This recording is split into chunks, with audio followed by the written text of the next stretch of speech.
Are you still having the nightmares? Yeah, sometimes. The same one? Yeah.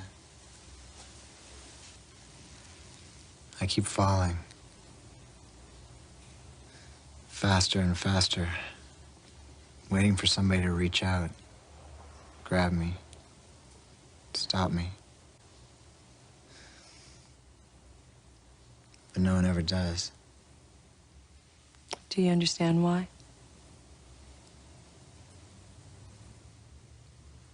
Jeff, you just lost both your parents at once. Without warning, your whole world was taken away. The people who made you feel safe are gone. It's gonna take time.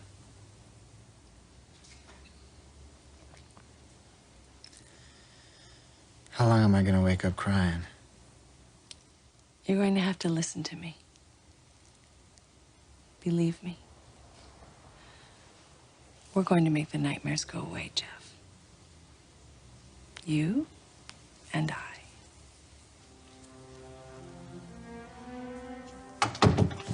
Dr. Webster, I put those research books on your desk. Oh, great. Thank you, Barbara. Is my wife in there with a patient? Yes, Mr. Boyce again.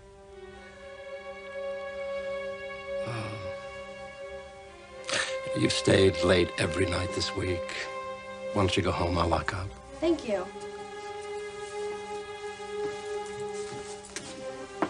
I'll see you in the morning. Yeah.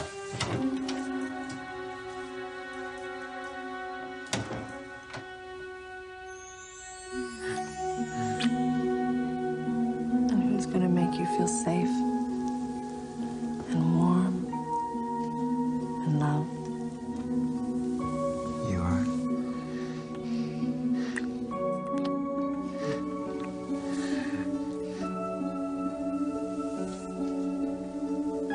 Who's gonna make you feel that way? You?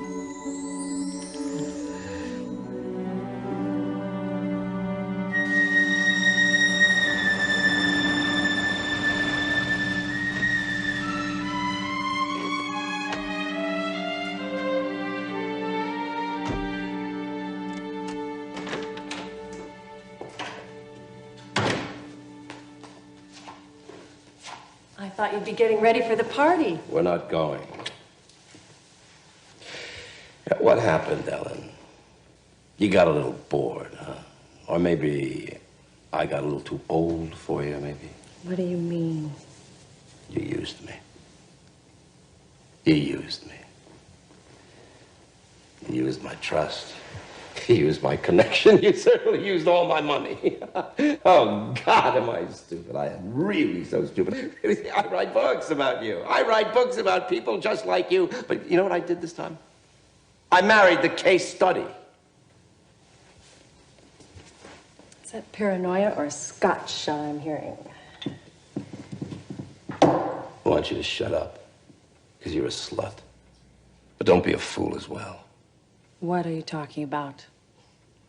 About the kid you're sleeping with, your patient, Jeff Boyce. Go to bed, Marcus. Sleep it off. Things will look better tomorrow. I want you out. Tomorrow, I want you gone.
What's wrong? You've been crying. What happened? Somebody hit you. Did he hit you? No.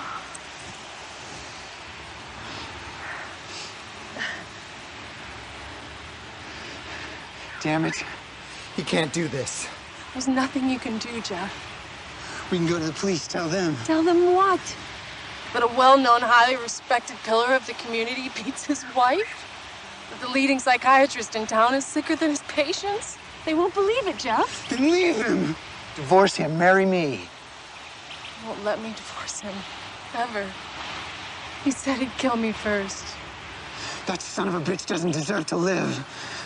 I can't risk you getting hurt, Jeff. You gotta go. You gotta stay away from me, Jeff. Go on. Go, go. I'm gonna teach him a lesson. He's not gonna hurt you again.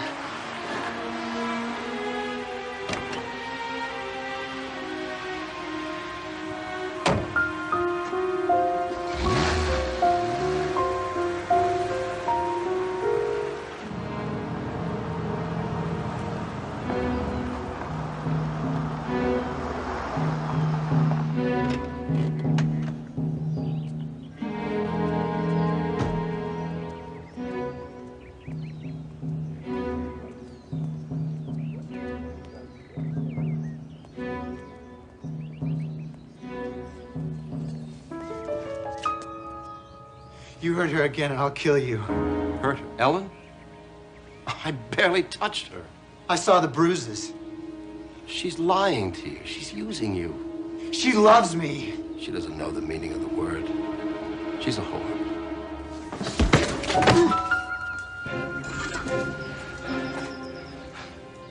Okay, hotshot.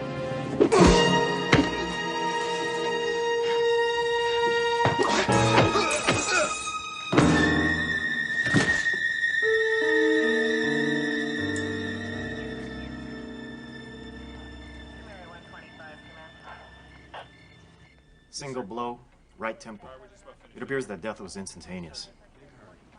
Hey, Jake. Yeah. Excuse me. Found this by the body. By the body? What do you think, Nance? Could this be the murder weapon or not? I don't think so. This would have made a distinctive mark. Whatever did the good doctor in left a mark, but it was small, blunt. All right, Ted, run it through the lab anyway, okay? Hey, you got it. Okay. Is this the wife? Yeah, Ellen Webster. Dr. Webster. She's a shrink, too. Okay, thanks, Nance. Let me talk to you.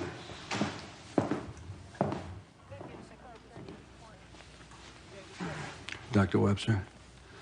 Hi, my name is Jake Stiles. I'm with the DA's office.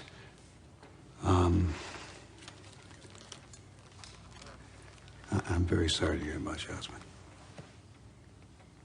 Who would do such a thing? Did he have any enemies that you knew of?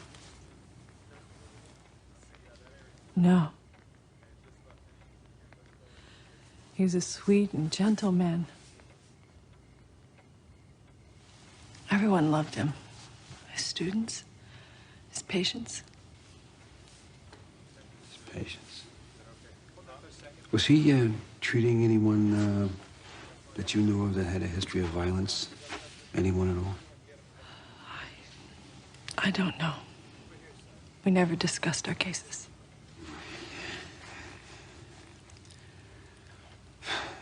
I'd like to get a look at his files if I could. Also, I'd like to get the names and the addresses of his patients, if that's possible. I want to help you catch my husband's murderer. I'll get the files for you. Oh, one other thing. You were at your office at the time of your husband's death, is that correct? No. I was at a seminar. I see. Marcus and I were supposed to meet and have dinner after.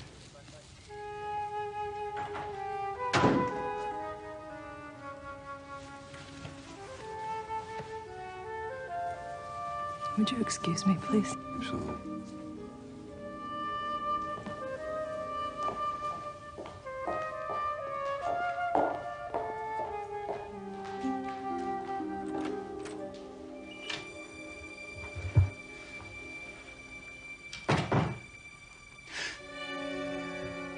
You shouldn't have come here, Jeff. I couldn't just stay at home. Shh. I'm sorry. It was an accident. You hate me, you've got to. No, I don't. I couldn't hate you, Jeff. But you've got to calm down. You've got to be quiet. The police are still here. I need you, Ellen, please.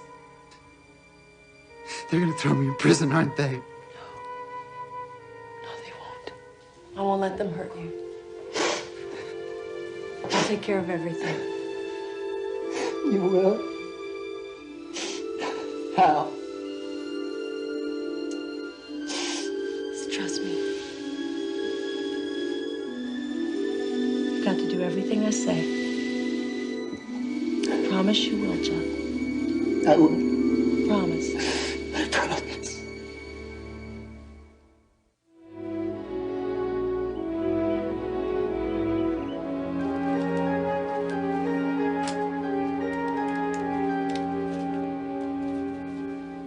Any luck with the patient files?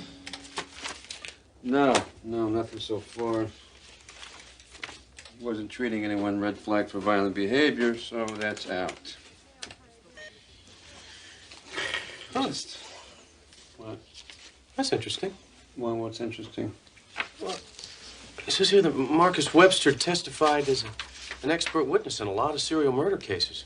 He was an authority on psychotic killers and sociopaths. What? Mesa Hills Strangler, Donna the Decapitator. Donna who? The Decapitator. Damn. Boy, he hung out with some scary dudes.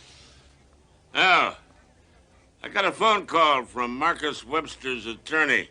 He didn't know if it was important or not, but he thought it was prudent to tell me that his client had instructed him to file for divorce the morning of the murder, and according to the terms of their prenuptial agreement, Mrs. Webster had no claim to any of Mr. Webster's money in the event of a divorce.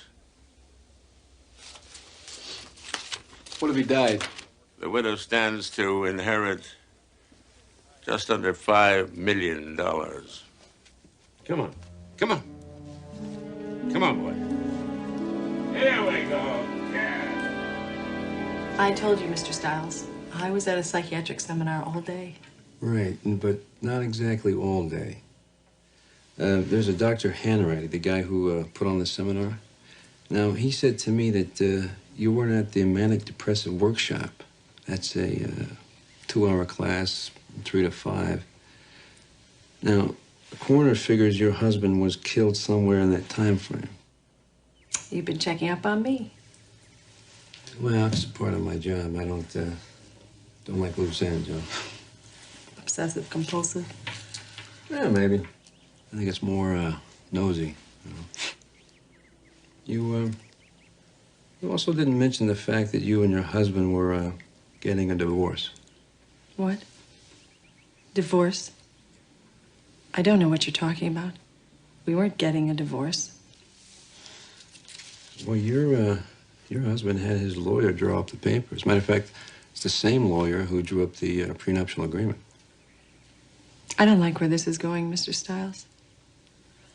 Are you saying that I had something to do with my husband's death? What I'm saying is, you weren't where you said you were when your husband was killed. I was with a patient. That's right, you were. But you weren't at your office because I talked to your receptionist, Barbara. Yeah, she told me. No, it was at a house. It was an emergency.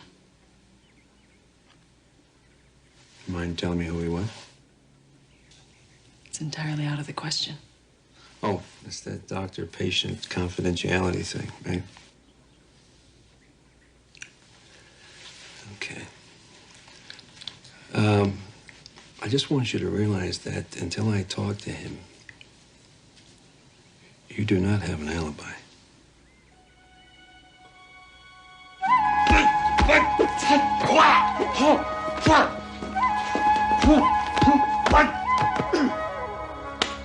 Really good, Jeffrey. Really good. Someday you may be a Sifu. Sifu. That means instructor, right? I knocked on the front door. It was open, so I came on in. I hope you don't mind. What do you want? Jake's down at Dee's office. I'd like to talk to you for a second. Okay. Thank you for your knowledge, Sifu. Let's sit down. Yeah, sure. Go ahead, have a seat. Oh, thanks. Working out, huh? That's a nice place you got here. You know, you look pretty good over there. You think so? Oh, yeah, man, I was real impressed. You know Kung Fu? Me? No. Well, a little bit. I played with it somewhat in the Marine Corps, but nothing like that. Kung Fu's my whole life. It gives me peace. Gives you bruises, too, huh? Yeah. Sifu forgets to pull his punches sometimes. So what do you want to talk about? Marcus Webster's murder. I saw you over at the house. Yeah. Ellen Webster's my shrink. I went a little crazy that night. Shows you how selfish I am. Her husband gets killed, and I'm only thinking about me and my problems. Was that the only time that you talked to her that day? No, twice before. I was in a major league crisis all day. You see, my parents died 6 months ago. They were everything to me. Then, boom, they're gone. I get a little screwed up thinking about it. Nightmares, you know? Yeah. You ever have nightmares? Yeah, I've had my share. You wake up screaming? Crying? Had those too. Hell, I had a real beaut that day. Ellen, Dr. Webster, she talked me down. Did she talk to you on the phone, or? No, I called her service, and they reached her at some shrink tank seminar, and she came over here. What time was that? You remember? About 3 or so. Took her a couple hours to scrape me off the ceiling. She did it, though. Sounds like she's good for you. She saved my life. I get a little shaky, and she's always there, you know? Well, sometimes it takes a little while to get through these things, you know. But, just gotta hang tough. You'll make it. Thanks, Mr. Stiles. Would you do me a big favor? Would you call me Jake? Huh? Jake, sure. All right. Listen, I've taken enough of your time. I gotta go. Right. Okay? Oh, listen, I was just thinking that maybe you and I could work out together sometime. Maybe you could show me some of the moves, you know? Yeah, that'd be great. Can we do that? Yeah. I'd love it. That'd be great. Anyway, listen, I'll give you a call, all right? All right. Okay. Thanks again. Thanks, Jake. Okay, take care.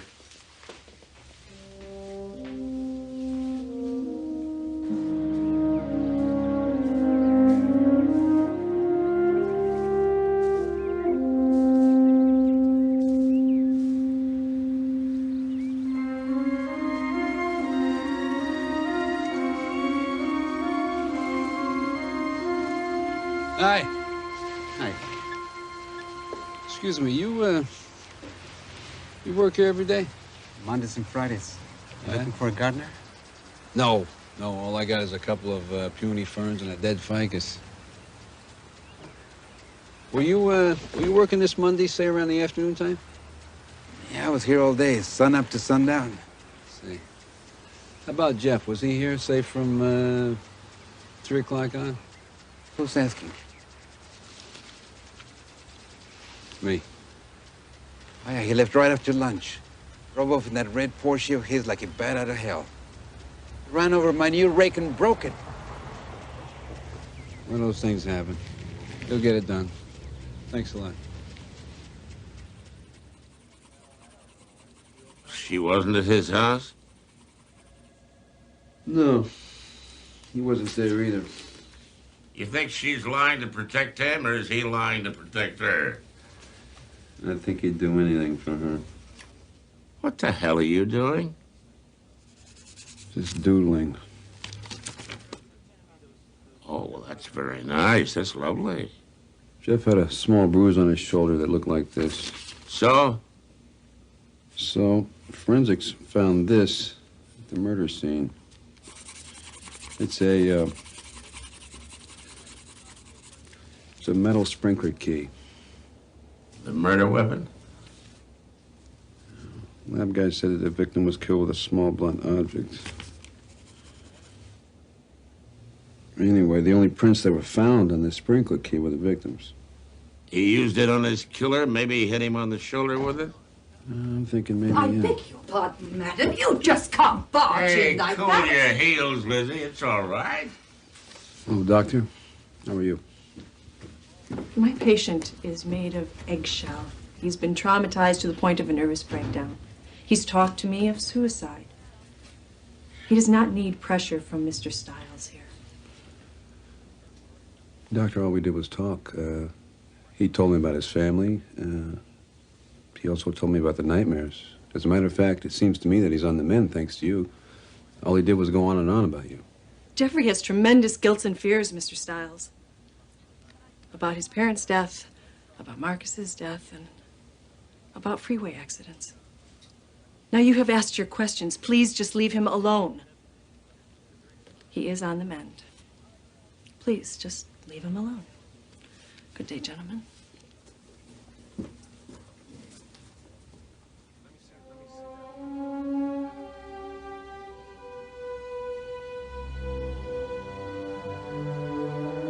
We're gonna have to be very, very careful. What do you mean?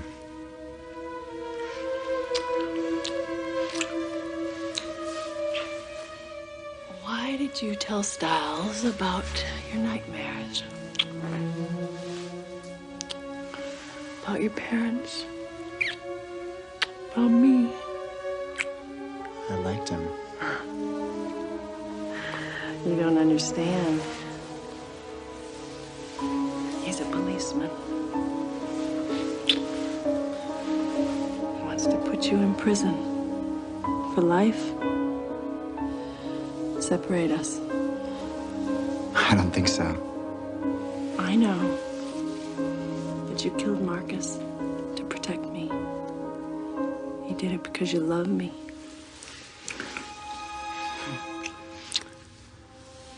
But Stiles doesn't care. He just wants to put you in prison. He's the only one who can hurt us now. You may have to kill Jake Stiles.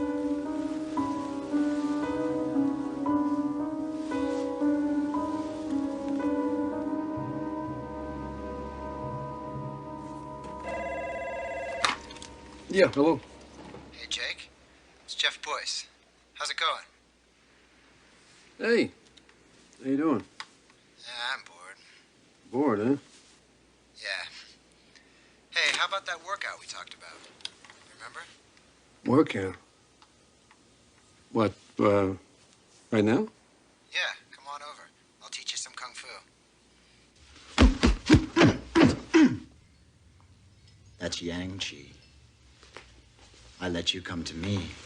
That's Ying Chi. Any questions so far? Just one. We are pulling punches, aren't we? Don't worry. I like you, Jake. Do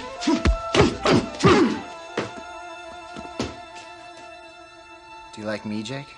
Yeah, I like you. Why? Because I feel negative energy coming from you. The yin.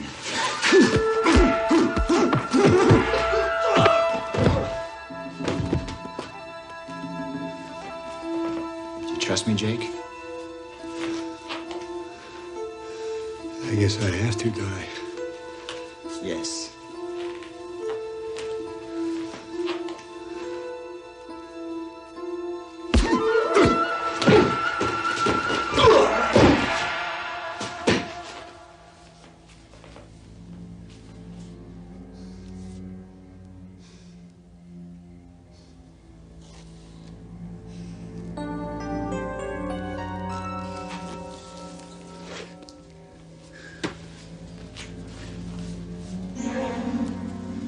Can I trust you, Jake? Yeah, you can trust me. But should I? Would you hurt me? Jeff, I'd rather help you. How do I know that, huh? How, Jake?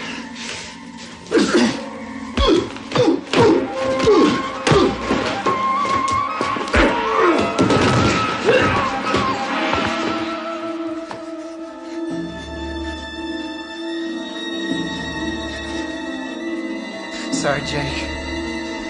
I'm sorry.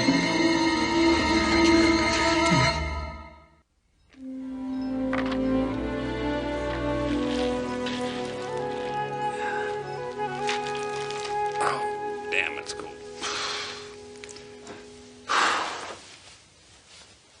Well, you know, I thought for a minute there you were trying to kill me.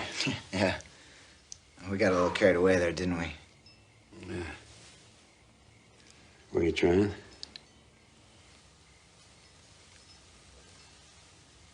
No.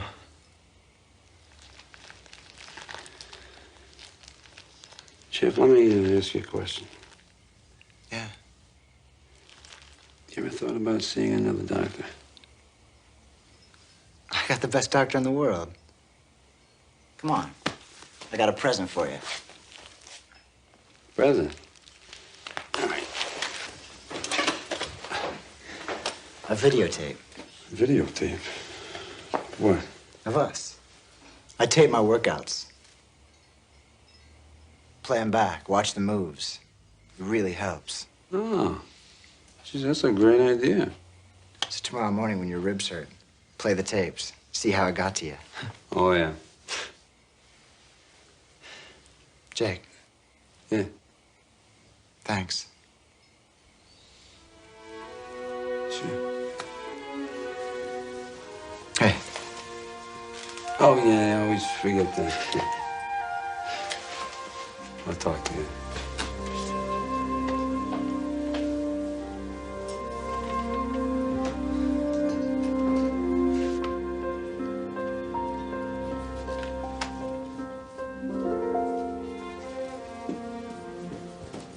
I made a request. You chose to ignore it. That's true, Dr. Webster. You have forced me into protecting my patient with the law. My attorney will seek a restraining order forbidding Mr. Stiles or anyone else in your office from bothering Jeffrey Boyce. I'll fight it with everything I've got. We're going to get another psychiatrist appointed by the court to evaluate Mr. Boyce's emotional stability. You will turn him against me. It is critical that you do not injure our relationship. Jeffrey Boyce is my patient. He's our suspect. Suspect? Yes. In what? The murder of your husband? Murder. I know Jeff better than anyone alive. He is incapable of committing murder. Maybe not by himself. Oh, and what does that mean? That means that maybe someone pushed him into murder. Manipulated by someone he trusted, had complete faith in. Someone like you. The only person he can believe in. The only person who stood to gain by the death of Marcus Webster. The only person that he loved in the whole world. You actually think I got Jeff to murder my husband? Yes, we do. And we're going to prove that. Gentlemen, two things will happen if you continue with this absurdity. One, I will sue you for defamation of character. Really? Yes, really. And two, if you continue to fill his fragile mind with these delusions, Jeffrey Boyce will be destroyed. Utterly and forever.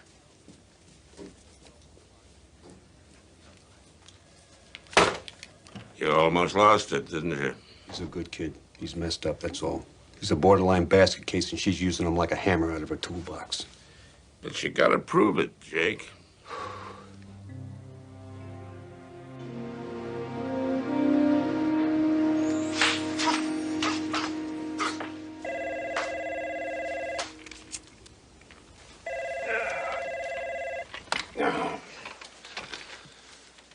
Yeah, hello. I can't find her.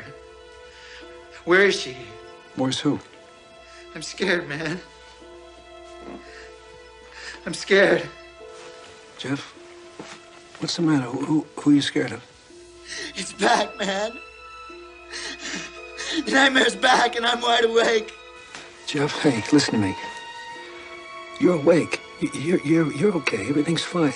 You're safe. I need her. Oh, God. I'm falling. I'm falling. Ellen! Jeff, listen to me. Listen to me. You're not falling. You're awake. This is not really happening. Do you understand? You're not asleep. It's gonna stop. I promise you, it's gonna stop.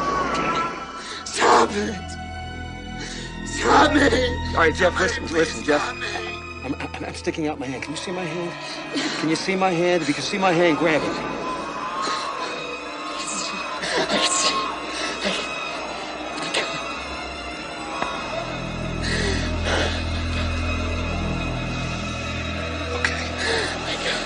You all right, buddy?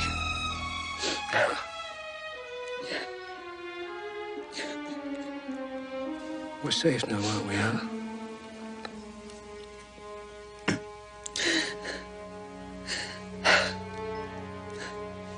I didn't do it on purpose. It was an accident. You want to tell me about it? He hurt her. I just wanted him to stop. I love her so much. I know you do. Hold on for a minute, okay? This may be her. Jeff, don't. Damn it!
My beautiful lion. I've got a surprise for you. I've got a surprise for you, too.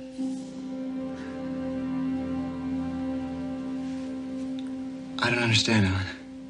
I know, Jeff.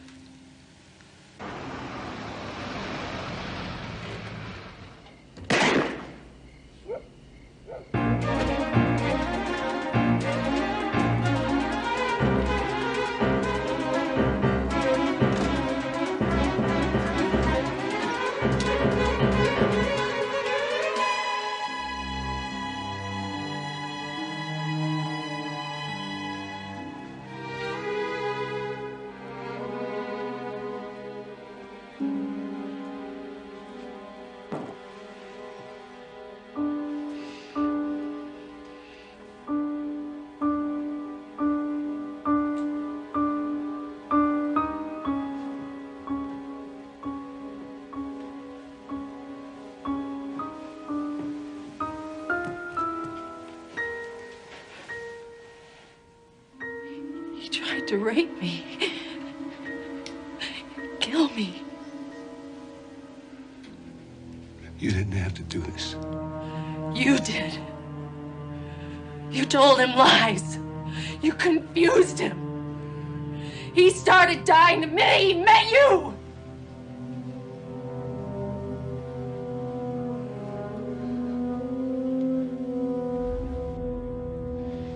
It's all about energy, Jake. I come to you. That's Yang Chi. I let you come to me. Ying Chi. Any questions so far? Just one. We are pulling punches, aren't we? Don't worry. I like you, Jake.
Any calls?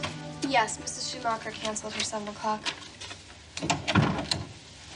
Well, let's say we call it a night then, huh? Dr. Webster, I tried to stop him, but he wouldn't. Who? I don't know what his name is. I guess he's a new patient. He's in your office.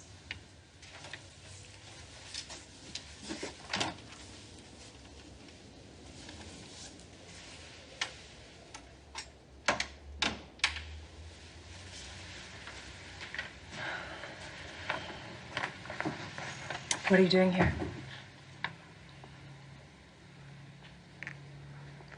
You're a psychiatrist, and I had some problems that have been on my mind. I'm sure my receptionist could refer you to someone, Mr. Stiles. I don't think anyone else is going to understand my problem. I have an appointment in 5 minutes. This won't take that long. Would you mind having a seat?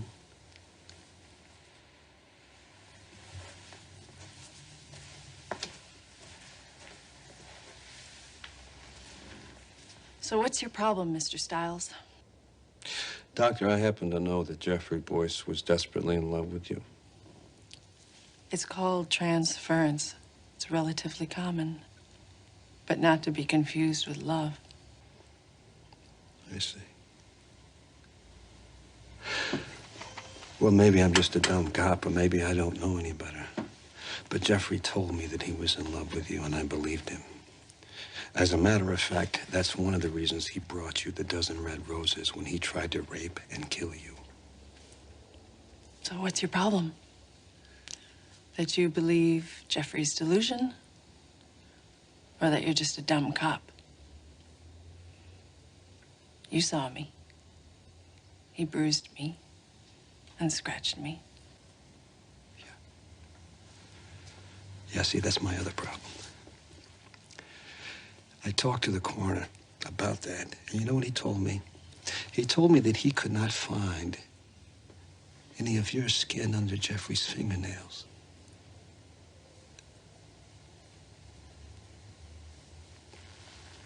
So I wondered about that. I wondered why. I wouldn't know. You wouldn't? I think you do know. Because I think you scratched yourself. I also think that you bruised yourself. You see, if you think about it, that's the only thing that makes any sense. And I also happen to know that you played with this kid's head like it was clay, to the point where you convinced him to kill your own husband. I think your time is up, Mr. Why Stiles. do you people always say that when we get to the juicy part? Why do you do that?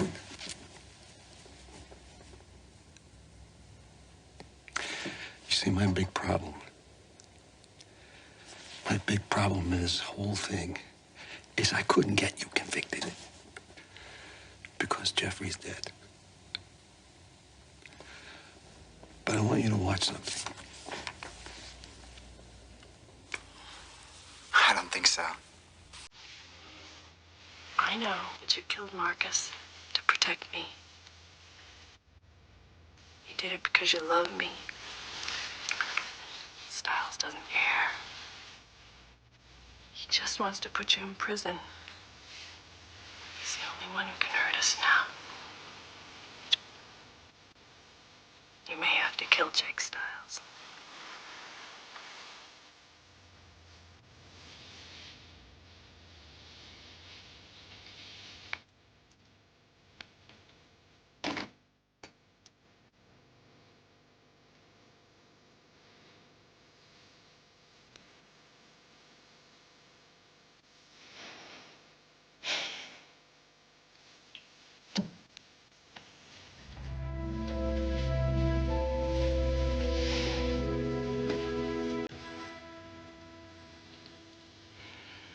I think my nightmares will be over now.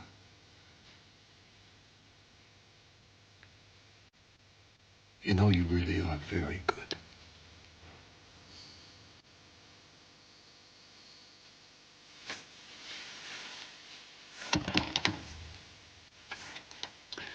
Let's go. Exactly are you saying, Mr. McCabe? I thought I had made myself perfectly clear. Mail's in. Thought perhaps you'd like to look at it. Not now! Fine.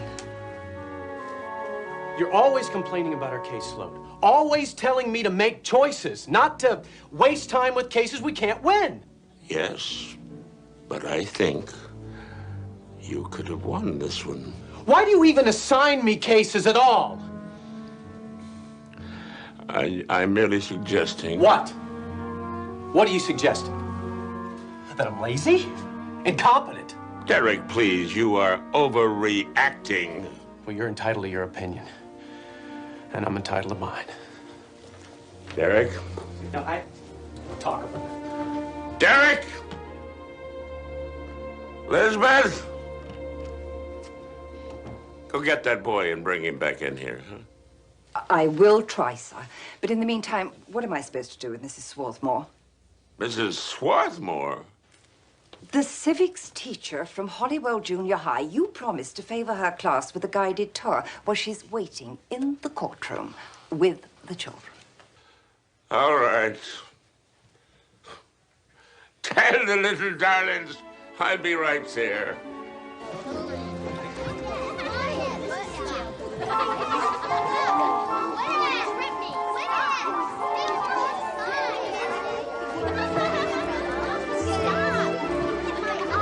Order in the court!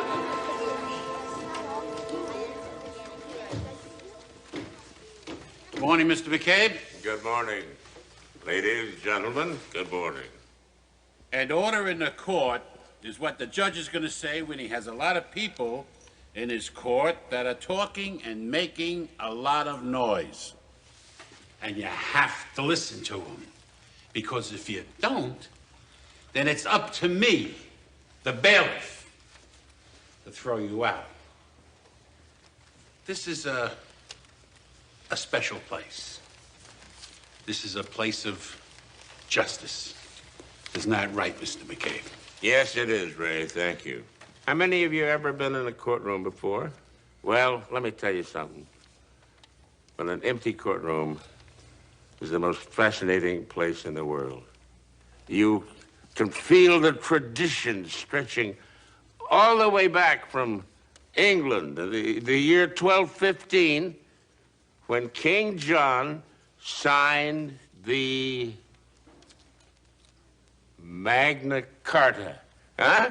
The most important document that had ever been written up till that time, because what it did was to grant rights to ordinary citizens who before that had no rights at all.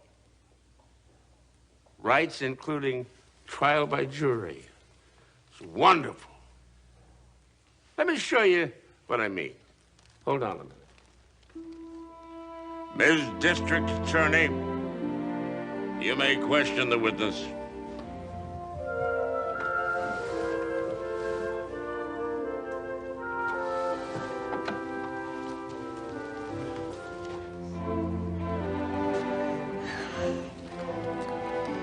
Mr. Doyle, where were you on the night of the... What did I do? I'll handle this, Judge. Okay. What's your name, sweetheart? Amanda. Amanda, okay. Take a look at your feet and see where you're standing. Yes. This is called the well. In olden days, this well was used to protect the judge from hostile lawyers. I mean, if one of them got this close to the bench, they're liable to get shot right on the spot. Even though judges no longer shoot lawyers, although sometimes they might like to, everyone still walks around the well. That's as a sign of respect. A respect for tradition. You got it? Okay, continue.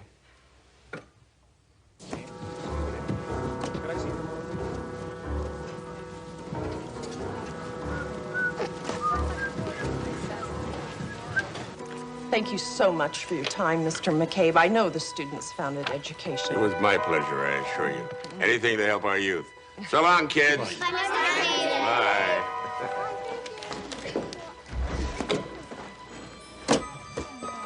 What the hell's the meaning of this? Guilty, fat man. Guilty.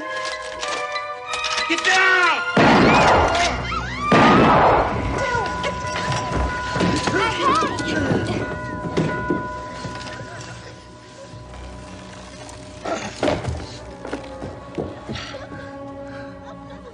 Get an ambulance. Hold on, my friends. Hold on.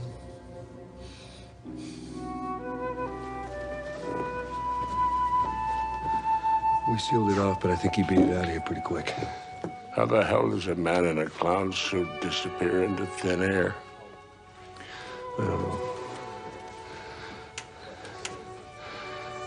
You all right?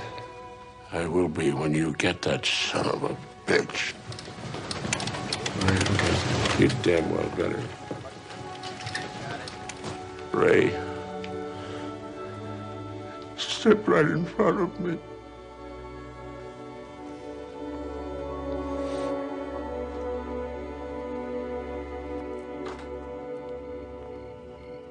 Stiles, call off your dogs, will you? A man's time in the men's room is his own, isn't it? I will not be flanked by frickin' frack any longer. All right. You understand? Yeah. Good. Thanks, five guys. Get a cup of coffee. Look, I want these two guys on you around the clock until we catch the guy. Don't You understand? push me, Jake. Don't push back. This guy wants your butt in a bad way. Do you understand? Now, if he can take a whack at you in the courtroom, then he can get you anywhere, okay? I refuse to be intimidated. You mean stupid? I am not stupid. I'm angry. You know, it's one thing to come after me, but when you do it in front of a bunch of innocent, wonderful kids, to shoot a good man like Ray, well, it...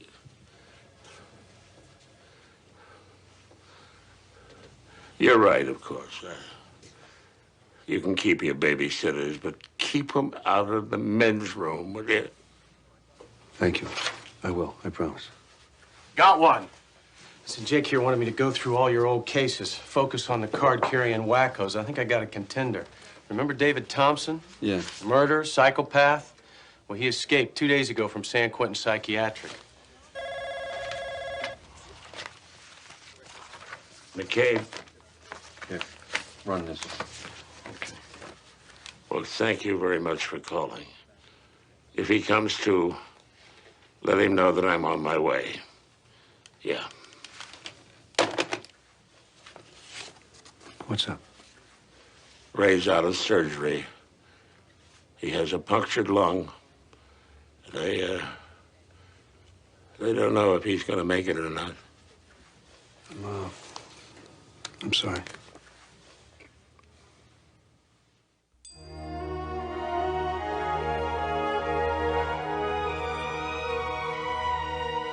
Did Thompson head this way? Now, the people that I talked to didn't know, Jay. Call Jerry Arnold at the Bureau.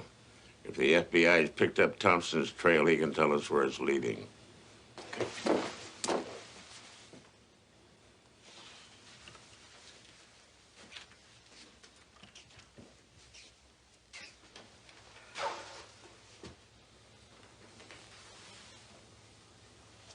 You said this clown had a weird voice, right?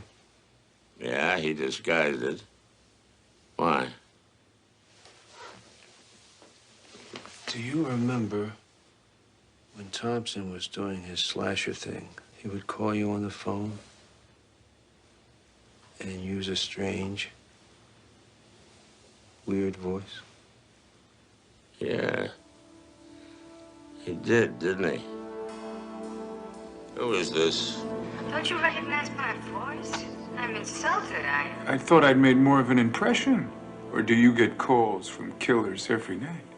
Well, yes, I recognize your voice. I was just confused because you sound further away than you did the last time. Oh, I'm right where I've always been. Just far enough away so that you can't catch me. Well, it's too smart for me. All I want to do is talk to you anyway. Oh, no. You think you can trick me? But I'm very smart. I'm gonna get even. And every time I slice one of those bums, it's for you. Well, then why don't you come after me? You want to get even? Come after me. No, I'm gonna watch you sweat, Mr. Fatman. Mitchell!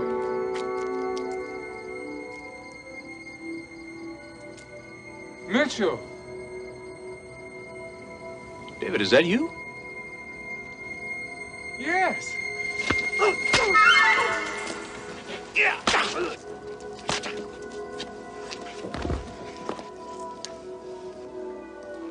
David Thompson? Yes, I'm David Thompson. Jake Stiles. I'm with the DA's office. I'm an investigator. Hi. This is my brother, Sean. Sean? Sean, hi. Is anything wrong? Your brother was murdered last night. But why? I mean, who? How did it happen? Apparently, he was walking through Skid Row last night on his way to a hotel to catch a cab, and that's where he was stabbed. I don't understand. I mean, I read about those killings. They were both bums. Who gives a damn if the killer was confused? Mitchell is dead. Your brother is dead. You really think I did it, don't you? I know you did it. Think you can prove it? We're putting the pieces together one at a time. Guess what I found in your records? You found out I was broke. More than broke. You owed Mitchell more than $2 million. And you know what all those little zeros add up to, David? Motive.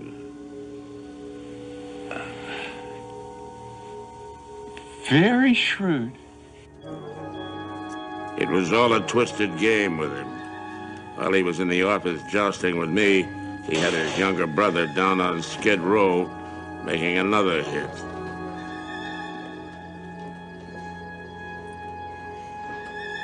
Let's just say you're right. Let's say I killed my brother. What about those other poor men? You think that I murdered a bunch of Skid Row derelicts so it'd look like a serial killer? Yes. And then you called me claiming to be somebody that I had sent to jail. You don't really want to hear how sick I think you are, do you?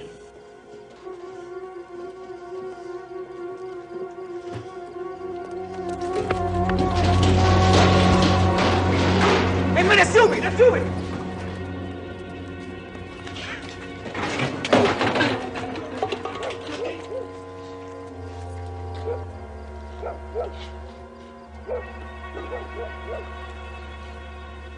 Look, what do you want? Money, man. What? For my performance? You see, Your Honor, I was so scared. I recognized him in the lineup, but I was afraid they're gonna kill me if I told the truth. But I am now, and he's the one. How much? 100,000. Tonight. Come back in 2 hours. Oh, not a chance. My turf. The same alley where your brother tried to slice my partner. Thompson. You scared me. It's good. Thought we were gonna meet in the alley. This will be all right. I'll take the case.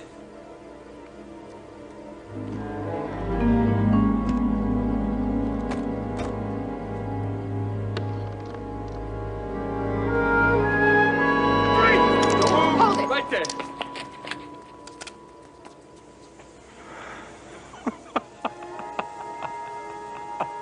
David, I'm surprised at you, David. You know, I'd have bet my salary that you'd never have gone for this trick. But Jake had you pegged, all right. He said that you wouldn't see through it. He swore you wouldn't guess that I sent Pete to you. I said, no, he's too smart for that. But you must have been rattled, huh? Worried that your brother might talk? That must have been why you went for it. There's only one other reason. You're not as smart as you think you are.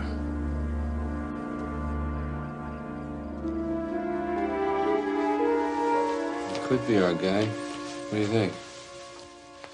Well, we should find out soon. One way or the other. Where are you going? The hospital to see Ray. Well, listen, don't forget I know. Frick, frack. Come on, boys, let's go. When we hit the street, spread out. So we don't look like a bloody parade.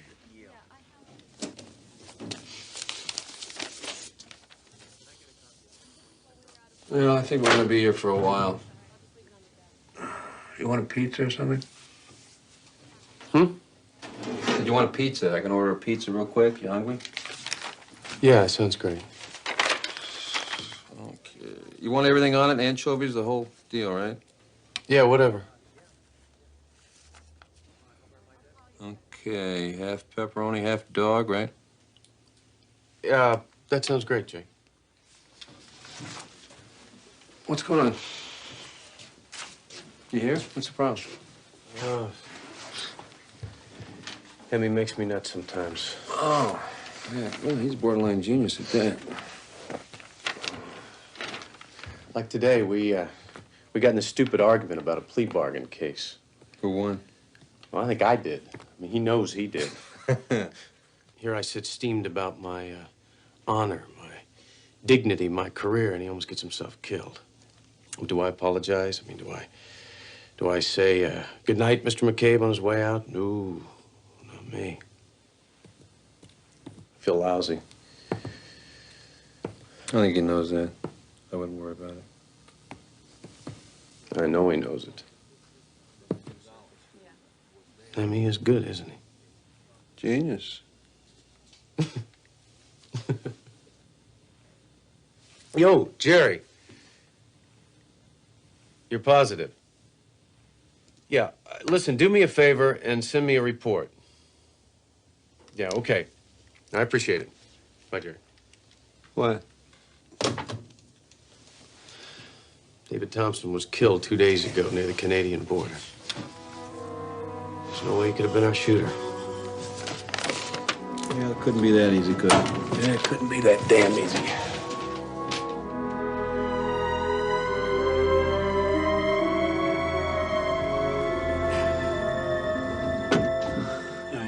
Good morning. Good morning. Where are they? Who?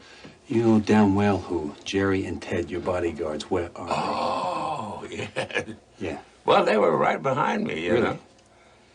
And then we came to that light at the corner of Carnation and 4th, the real short caution lights, you know? Yeah. And they got caught behind a bus, and I made it.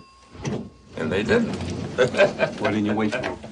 Am I supposed to watch them, or are they supposed to watch me? Listen to me. This is not a game. Somebody is trying to kill you. Ray is in the hospital with a hole in his lung, and I do not want the same thing happening to you. I will not stop living my life just because some madman wants to Not kill asking me. you to Oh, well, here they are. I feel much safer now.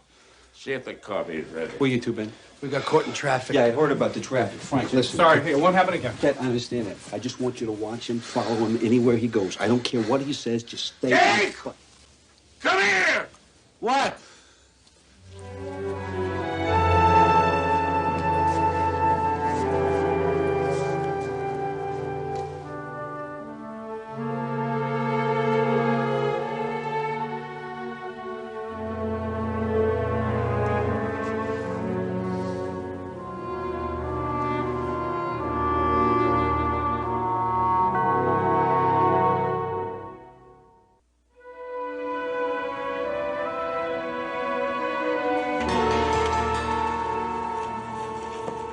Where is Max anyway? Do you know? Yeah, he spent last night at the kennel. You sure? Yeah. Poor baby had to have his gums scraped. Elizabeth was going to pick him up on her way in this morning, but oh, here she comes now. Liz! Come here. Yes, sir. What's... Where's Max? I thought he was with you. When I stopped by the kennels this morning to pick him up, they told me he'd already left. Left? With whom? Oh, the young lady I talked to didn't know. We assumed he was with We you. assumed? Liz, this is Max we're talking about. There he is. You know, doesn't... He sure is frisky this morning. Oh, you picked him Oh, up. Max. Oh, come here, baby. Oh, I was so worried about you. What the hell's going on? Never seen you look so good. Someone snuck in here last night, left JL a message. The same guy? Same message. Look, I was going through some parole releases this morning, and I came up with a possibility. Again, it's just a possibility. Who? Harrison Gregg. Harrison Gregg? You're kidding. No. Okay, He's out? It says. Got released about a month ago. Goes up for murder, and because he was a big-time lawyer, he's out in less than 5 years. It's not right. You guys really see him doing this? He's a murderer, Derek. He's another sicko who thought he had the perfect crime. His ex-wife had left him for a younger man. Harrison couldn't handle that, so he framed her for the murder of her lover. A very good frame, too, considering Harrison would be the one defending her.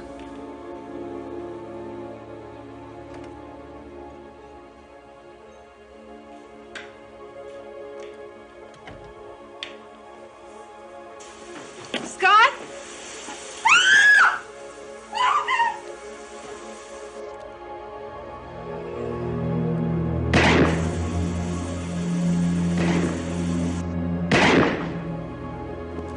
Whose gun is that on the bathroom floor, Mrs. Gregg? Mine, I guess. And who else was in the house? Nobody. I came home. I went upstairs. Mrs. Gregg, I'm going to read you your rights now. What? You have the right to remain silent. If you give up the right to remain silent, anything you say can and will be used against you in a court of law. It's hard to believe this is happening. What's her story? Same as she told the officers. No self-defense, no heat of passion. JL. Ellen didn't shoot anybody. Who's representing her? You surely don't intend to press charges. What the hell do you expect me to do? I've got a murder weapon that's hers, and there's no way anyone else could have done it. Who's her lawyer? I am. You think that's a good idea? It's the best idea I can think of. Mrs. Gregg, can you comment on having your ex-husband defend you for shooting your new lover? Mrs. Gregg and I are still the best of friends, and we always will be. I'm defending her because she is not guilty. Is this a lover's quarrel, Mrs. Gregg? Did Scott Hunter beat you? My client did not shoot anyone. She is innocent of all of the charges. strictly off the record. This case beginning to get to me. In what way? Oh, Jake Stiles is driving me up the wall with all those ridiculous theories of his. What theories? Something about the killer using a silencer on Ellen's gun and then firing blanks. Of course, I didn't pay any attention to it. Oh, dear. I better get back to the office. You know, it's too bad you had to give your house to Ellen in the divorce. Must have been so convenient to the office, huh? Well, I'll show myself out.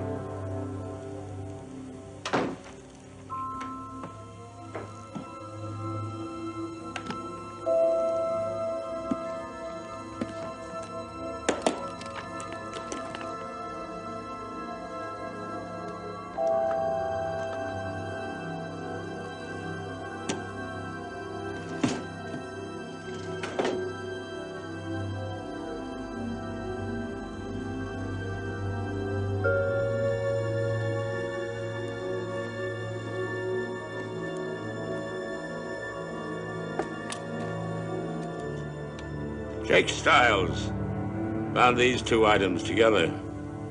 Have you ever seen either of them, Mr. Gregg? No, I have not. The state submits these as Exhibits E and F, Your Honor. And I would like to also submit the reports from the police lab at this time. They indicate that this silencer was on the weapon that fired the 3 shots that killed Scott Hunter. As I've testified, I have never seen either of these two objects before. There are also 3 blanks left in this gun. And they have the same type wadding as we found in the defendant's breezeway. Proving what? Proving that you were in the house that night. Proving that you killed Scott Hunter.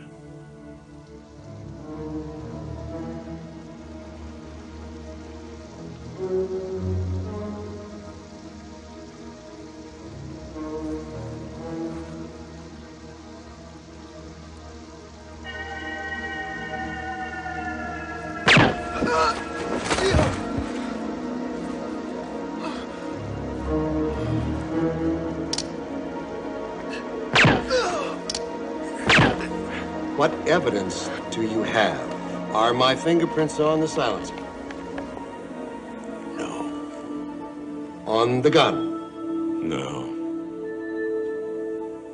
Then you have nothing. Nothing at all. There were no prints on the gun or on the silencer, that's true. However, you did make one mistake, Mr. Gregg. When Mr. Stiles retrieved the gun from the mailbox, they found one thing that hadn't been wiped clean. 3 shells with your fingerprints on them. Your Honor, the people moved that the case against Ellen Gregg be dismissed so that we can file murder charges against Harrison Gregg. Harrison Gregg was a great defense attorney, but also an egomaniac who thought himself better than the law. And you destroyed him. And he had 5 years in prison to dwell on that fact. This parole officer told me where he works. Let me check it out. What's he doing now? Writes greeting cards.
birthday wish for you, my love, precious to me as heaven above.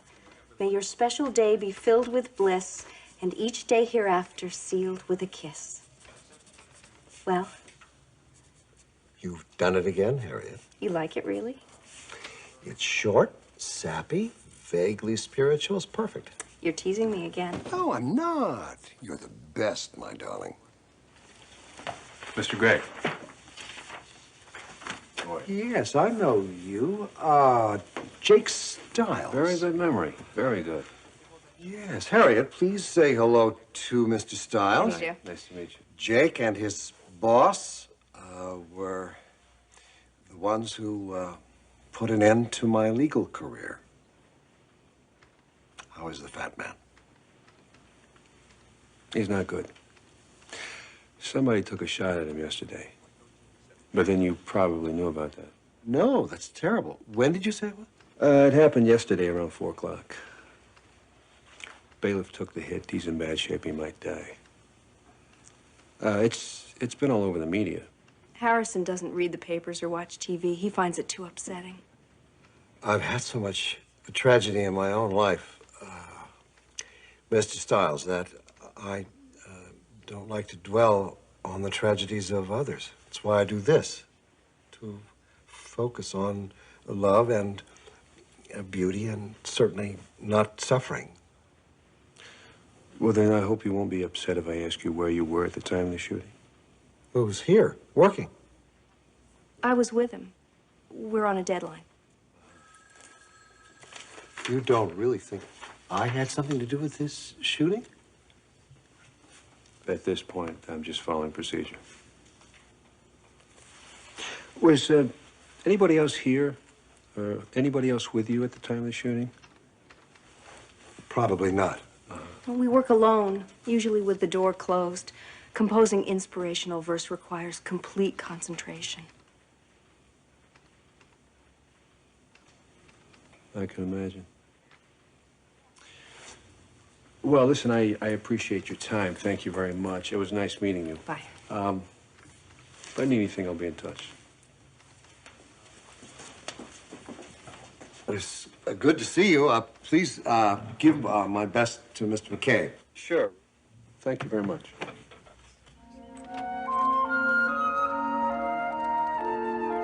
About a good ear rub there, my boy. That's one of the nice things in life, huh? There's someone else I think we should look into, Mr. McCabe. Well, that's all we need. Who is it? Brent Moore. I thought he was locked up for good.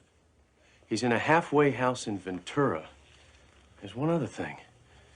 They can't account for him at the time of the hit.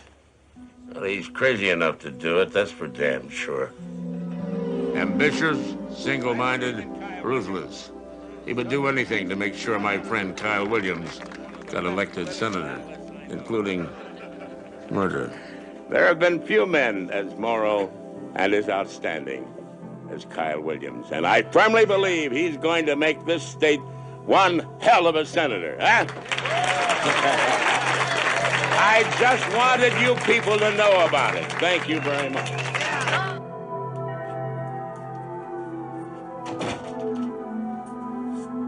What are you crazy? Susan's right outside. She left with McCabe. Let me hold it. Listen, I told you, this is over. It's not over. You just don't drop me like that. I can't leave Susan in the middle of a campaign. Kyle, if I don't go to Washington as something other than your assistant or your mistress, you can be damn sure that you won't get there either.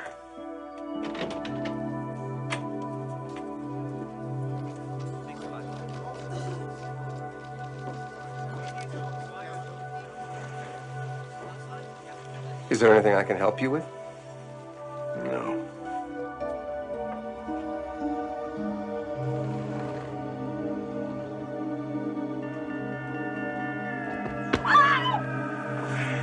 I've told you before how much it means to me to get you elected.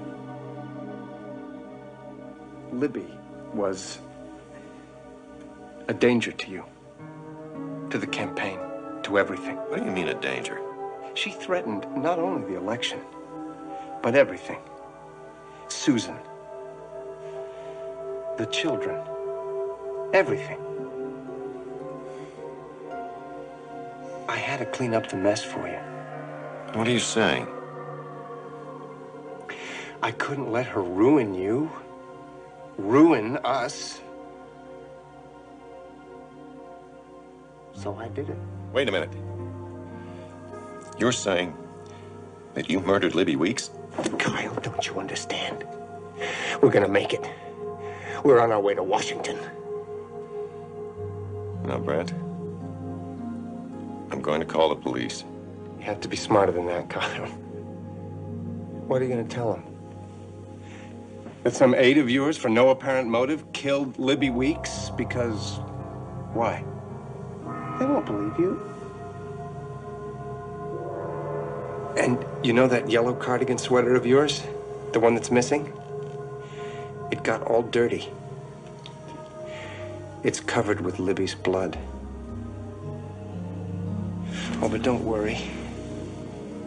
As long as the police don't know about it, you have nothing to be afraid of. Oh, hi. Thanks for coming on such short notice. I appreciate it. Well, Kyle requested that we all cooperate completely. I would have been glad to anyway, because Libby was a good friend. Don't be too eager. Here. Why not? Well, for one, it's starting to look like maybe you killed Libby. Waitress? What did you do, Mr. Moore? I went to his office. I got the receipts out of his desk. I got his address. I went to his condo. Now, isn't that interesting? Got his address. You testified that you were close friends. You didn't know his address? The condo was actually off limits. It was the only place that Mr. and Mrs. Williams could go to get away. They didn't give the address or the phone number out to anybody. We'd like to place into evidence Prosecution Exhibit C, address card found in Mr. Moore's possession when he was apprehended on the grounds of the Trancas Bluffs condominiums. This is the address card, isn't it? Yes, it is. And it says condo number 107. Yes, it does. Oh, but that's impossible, Mr. Moore, because Kyle Williams' condominium is number 225. What are you talking about? The card says 107. We changed the card, Mr. Moore. We also moved Mr. Williams' personal belongings into an empty unit, Unit 107. So the only way you could have found the bloody yellow sweater in Unit 107 is if you put it there. I'm going to follow up on him. Yeah? Well, you do that, huh? And in the meantime, why don't you get yourself out of here? Because I've got a lot of prepping up to do. What's going on? Oh, Senator Heger's stopping over on her way to Washington. She asked me if she could see me at 3 o'clock, and naturally I said yes. The lady senator, very impressive. Yeah, very pretty, too. Package for you, Mr. McCabe, from the mayor's office. He says it's important. Well, put it on the desk. Can't you see I'm trying to make myself presentable? Why do you interrupt me during important things like this? That would be difficult.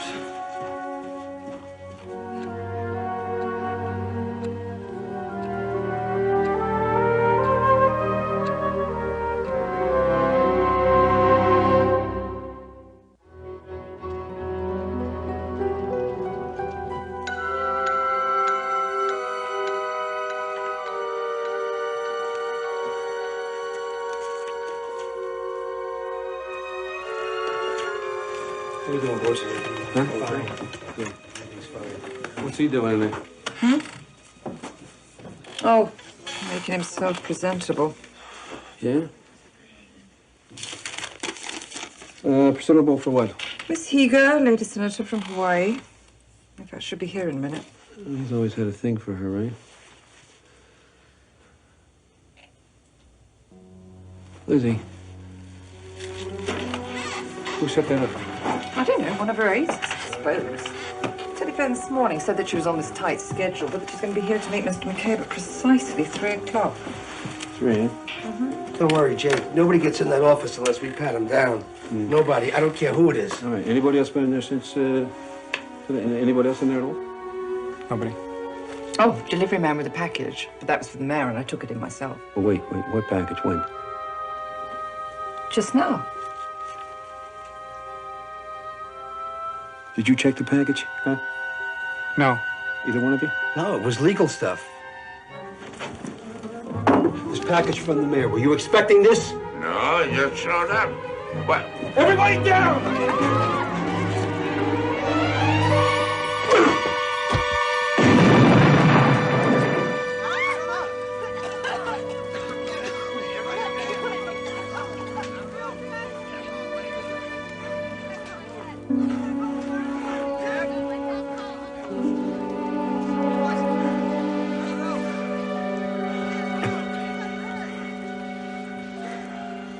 He doesn't care who he takes out with me.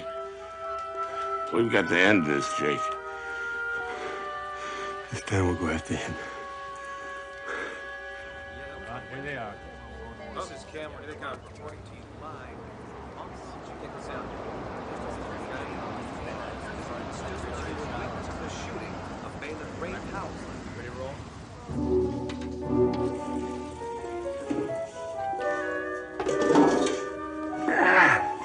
I am sorry to do this to you.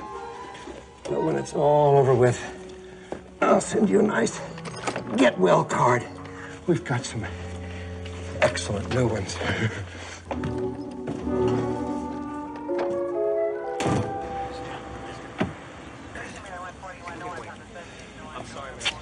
I feel a lot better if you'd let me come in with you. No, Derek. This is something I need to do on my own. But when this is over, no matter what happens, I want you to handle the case, however you see fit. Well, thank you, sir. That means a lot to me.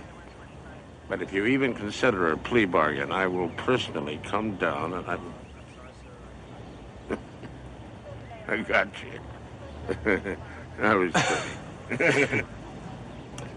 Well... You be careful. Yeah, I will. Mr. McCabe, we know you're here to speak with the children who witnessed the attempt on your life. What do you plan to say to them? Well, I think that's between me and the children, don't you? Going in alone, aren't you afraid of another assassination attempt? Oh, I think it's important for the children to know that we keep on doing our job no matter what the circumstances are. Now, if you'll excuse me, I think they're waiting for me. Goodbye.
Try it.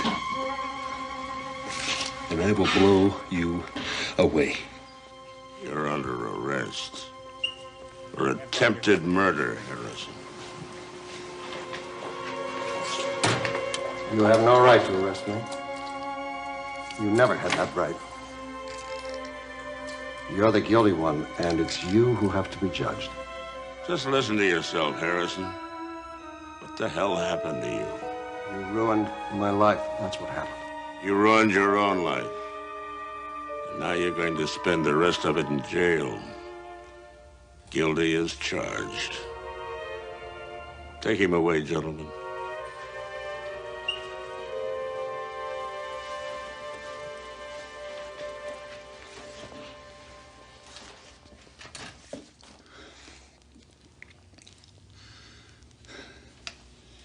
Yeah, that took some guts.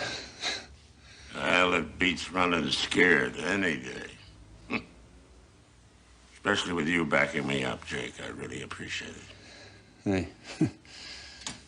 Well, I've got to get back to the courtroom. You know why? The kids are expecting me there.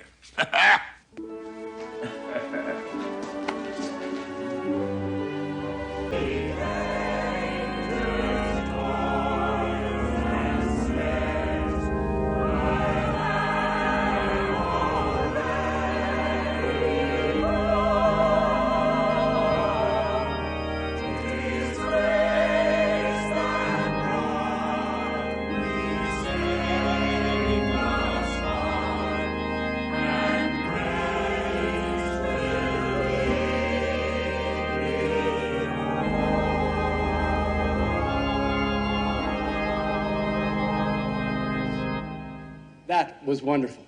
Truly a joyful noise. I don't think I ever feel closer to God than when my voice is lifted in prayer with others.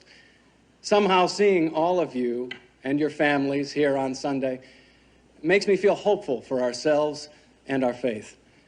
For it is in faith and in family that our salvation lies. Remember that and cherish those near to you. Love them and enjoy them, for they are truly His gift to you. In closing, I would like to thank all of you for the cards and good wishes on the celebration of the anniversary of my 20 years of wedded bliss to my beautiful wife, Martha. Thank you. Congratulations.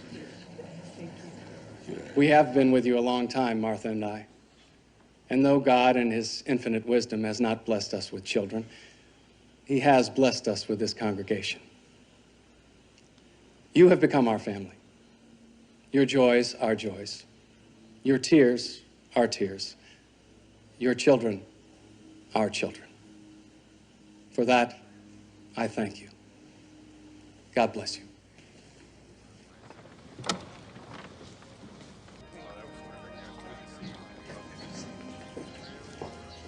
Wonderful sermon, John. Wonderful.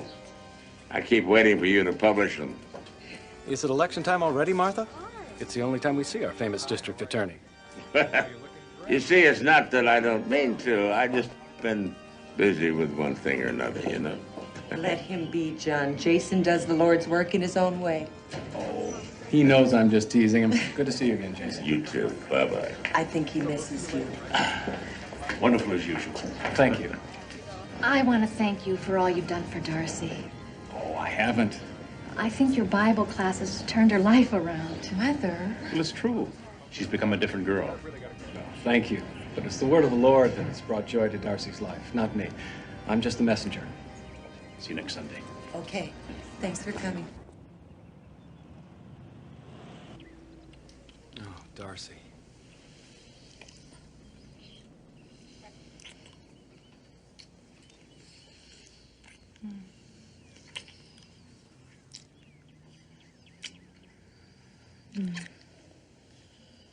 You're so special. I look at you and I can't help but think, what is this beautiful young woman doing with me? Anything she likes. I love you so much. Say it. Say what? Tell me you love me.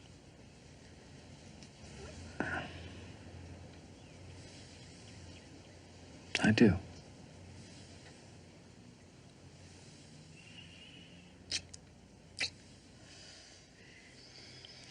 Did you tell Martha yet? Not yet. Well, when are you going to? Well, oh, look at the time. Hey, we both have to get back to work. Come on.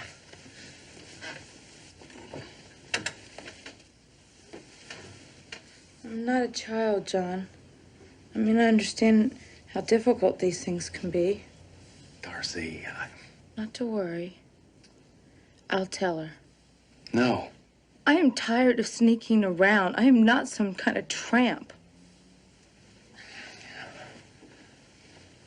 I never thought that for 1 minute.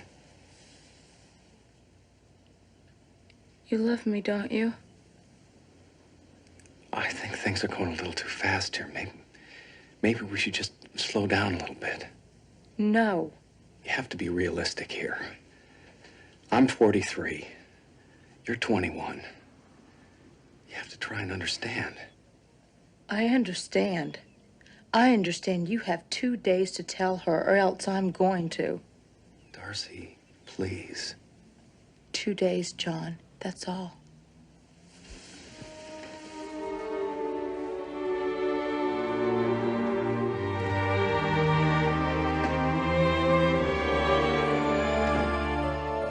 See you guys tomorrow at work.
For God's sake, I thought you were a mugger or something.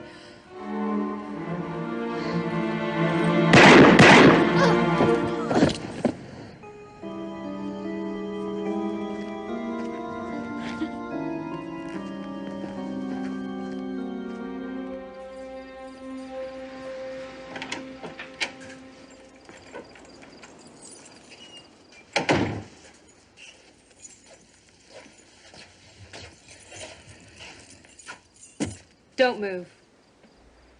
Keep your hands where I can see them. Look, I don't know what Shut up. Unbutton your shirt. All right, look, just take it easy, okay? Do it.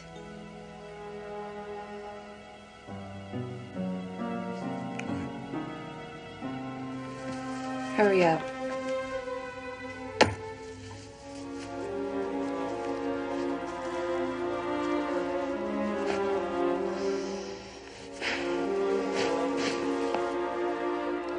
All right. Can we talk about this? Time for talk's over. You're 3 hours late. Steaks are cold and the champagne's warm. And you're under arrest.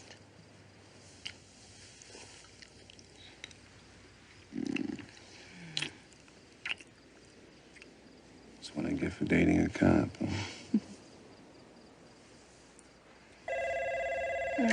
Don't answer it. I'm gonna get it. No. Hang on. Yeah. Come on, I just walked in the door. Yeah. No, I'm on my way. I'll be there. Yes. I'm sorry. Told you not to answer it. Right. I'll be back. Okay. I'll be back. Told him not to answer it.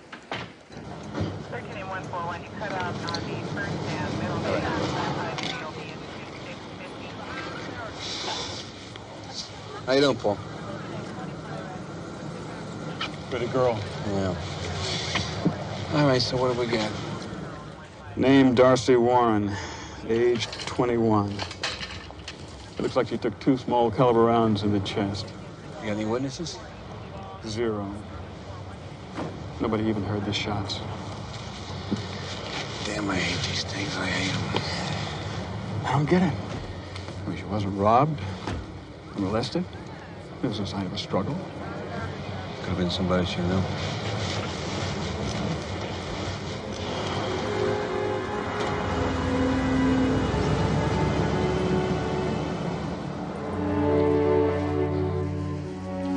Hello, John. Martha.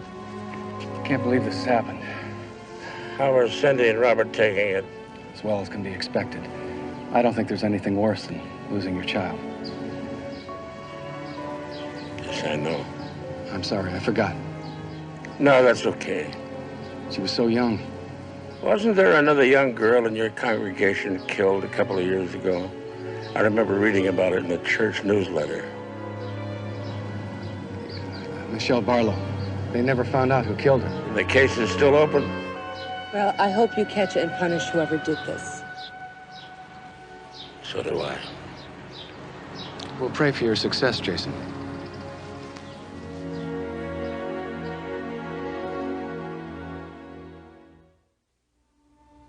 Look, if this is too difficult, Robert, I can come back some other time. It's all right.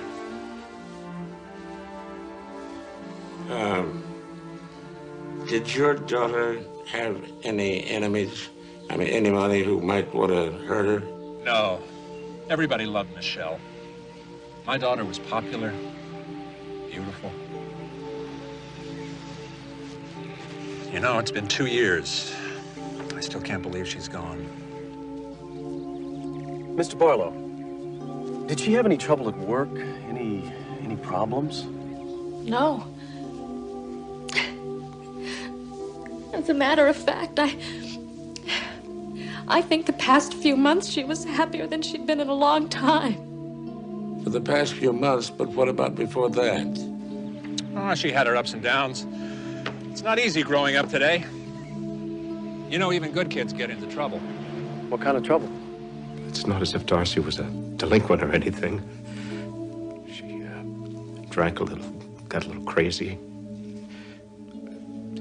Wild oat stuff, you know. Then she got back into the church, and she was really coming around. I'm sorry, Robert. If you want to stop, that's perfectly... No, it's all right. Let's just get this over with. Did she have a boyfriend? We think so. Don't you know? She was seeing somebody, but she never told us who. Was that unusual? Very. Before that, I knew every boy she dated. She used to bring them home to show them off. But this guy never came to the house. What would happen when you'd ask about it? She'd say that we'd like him. And that she was 21 and didn't have to answer. That's because he was married. How can you say that about your sister? That's what you and Mom said. I mean, why was she sneaking around all the time if the guy wasn't married? Do you think she was seeing a married man? Yeah. I think he was married. I never wanted to admit it. Thank you, Mr. Barlow. If you can think of anything else. Catch the bastard. Come on, make up your mind, Max. What is it that you would like for dinner tonight, huh? Judge Pell returned your call. French? Japanese? What about Italian? Oh, I thought so. Oh, he loves linguine. Yes, well, I'll be sure to make a note of that, sir. Ah, a big fat plate of linguine with lots of sauce and Parmigiano and garlic bread, huh, boy? Jill? Yeah. I've been going over the Warren Barlow murders. Just too many damn similarities here for these things to be a coincidence, you know? Both in their early 20s. Out of hard adolescence, both blondes. Both dating a married man that no one, not even their best friends, can identify. And both shot with the same .32 caliber automatic. Oh, Jake, this is Carol Delaney. I believe you two know each other. Yeah, we've met. She's gonna be handling the case for homicide. You got a problem with that? No, I don't. Okay. All right, here's what we've got. 2 young girls, dead. No witnesses. No suspects. Where do we go from here? Well, where's a married man go with a young woman if he doesn't want to be seen? To a motel. You're exactly right. Why don't we take the 2 pictures of the girls and distribute them to every motel within a 10-mile radius of here? Why don't we do that? That's not much. What if the guy kept an apartment? Well, if he kept an apartment, then we won't find him. Yeah. Let's go.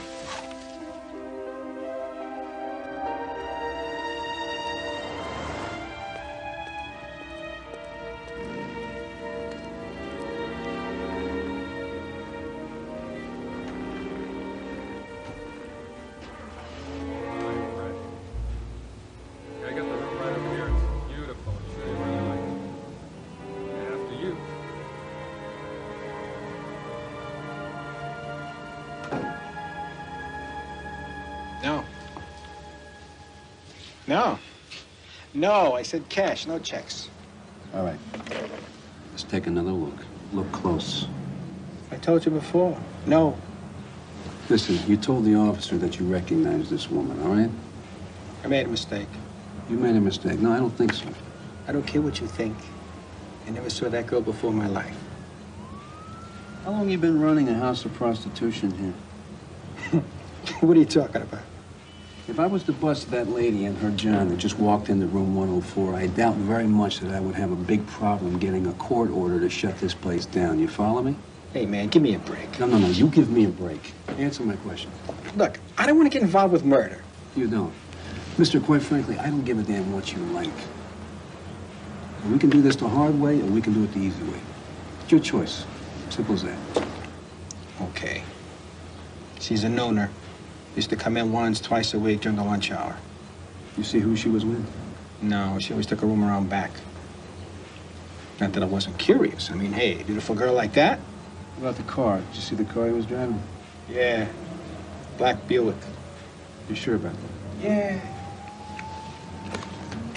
Good. Did you get a plate number by any chance?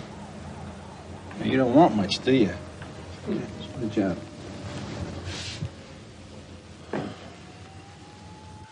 I can't believe it. I've got the DMV report right here. The black Buick is registered in his name.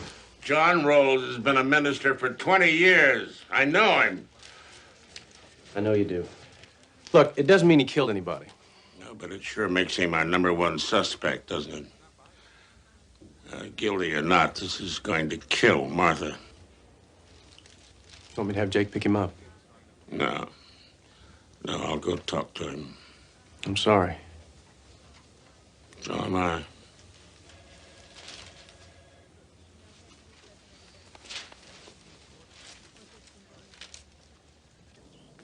What's this all about, Jason? Is John home? He's got a headache. He's lying down. I'm afraid he's taken Darcy's death very hard. Could you get him, please? I have to speak with him. And Martha, I'm very sorry, but the officers are going to have to search your home. I'll get John.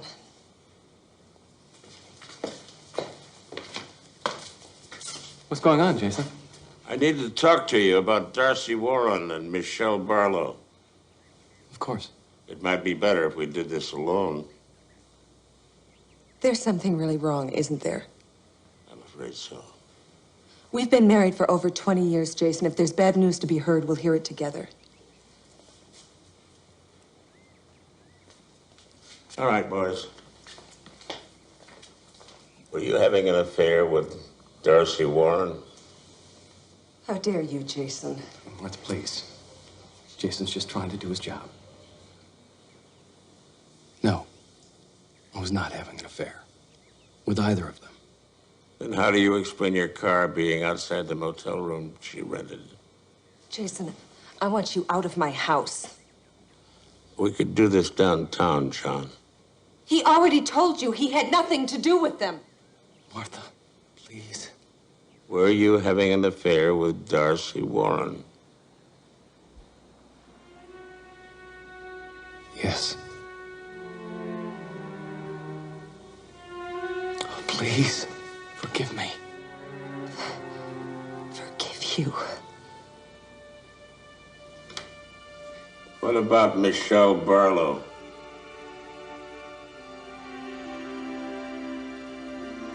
Her too. I don't know how it just happened. I wasn't looking. I told myself, be strong. Don't do this. It's just some midlife crisis. Don't throw away everything you have.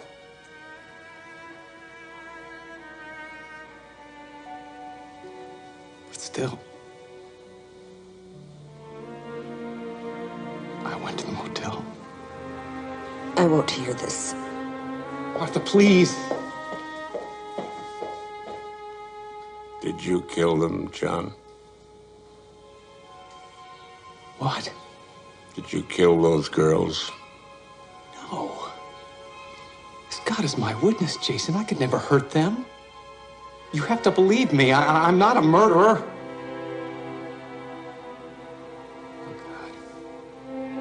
How could I have done this to her? Found this in the back of the bedroom closet. .32 caliber. Never seen this before in my life. I'm afraid I'm going to have to ask you to come downtown, John. Jason, you have to believe me. I'm innocent. That this is some kind of mistake. If there's been a mistake, ballistics will discover it. Now get dressed.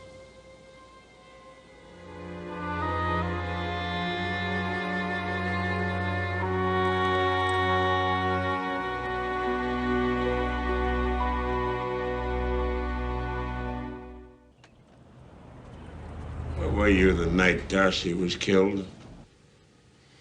Out walking. Why? I was trying to figure out a way to get my life in order, Jason. I don't even know how it happened. I thought after Michelle died that all this was going to be behind me, and then I met Darcy. You're a minister, John. For God's sake, don't you really... Don't you think I knew that? And hated my hypocrisy? I was like a drug addict. Did you stop anywhere? No. Did you see anyone who knew you? Is there no one who can substantiate your story? I don't think so. Well, what the hell do you know, John? You had motive, opportunity. You've got to help yourself, kid. I'm not a killer, Jason. You know me. Well, I thought I did.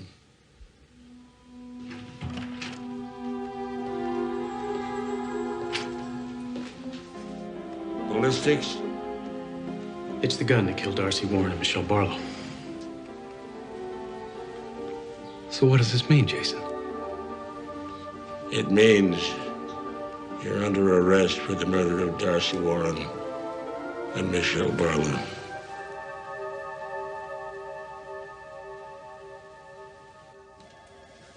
Jason, Martha! I was downstairs asking about John, but nobody would tell me anything.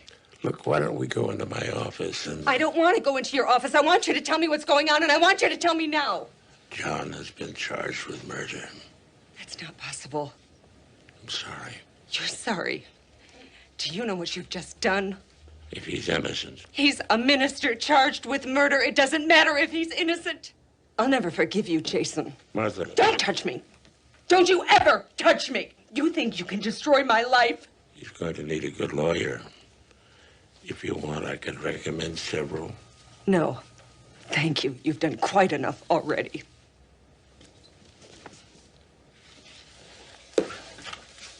Mrs. Rowe? Excuse me. May I talk to you for a minute? No. I am not up to talking to anyone I realize right that now. You're very upset right now, but I want you to know that we're looking at suspects other than your husband, so any information that you might be able to give me could help him out tremendously. If you could just sit and talk with me for a minute, I would really appreciate that. Thank you very much. I won't take more than promised. Okay. The night of the murder, were you home when your husband was out taking a walk by himself? Why do you want to know that? It's a very good question. I've been racking my brains on this case, trying to find a time when someone could have placed that gun in the closet. One of our parishioners, Mrs. Willits, was ill. I spent the evening with her. What time was that? What time did you leave? Around 11. 11 o'clock. Okay. The house was locked? No, the house was unlocked.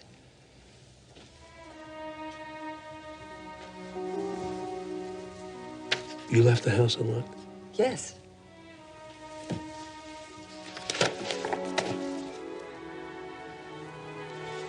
That means anyone could have come into your house and placed that gun in the closet. Anyone. I never thought about that. That's right. Well, that must have been what happened. Can you think of anyone else that knew about your husband's affairs? What do you mean?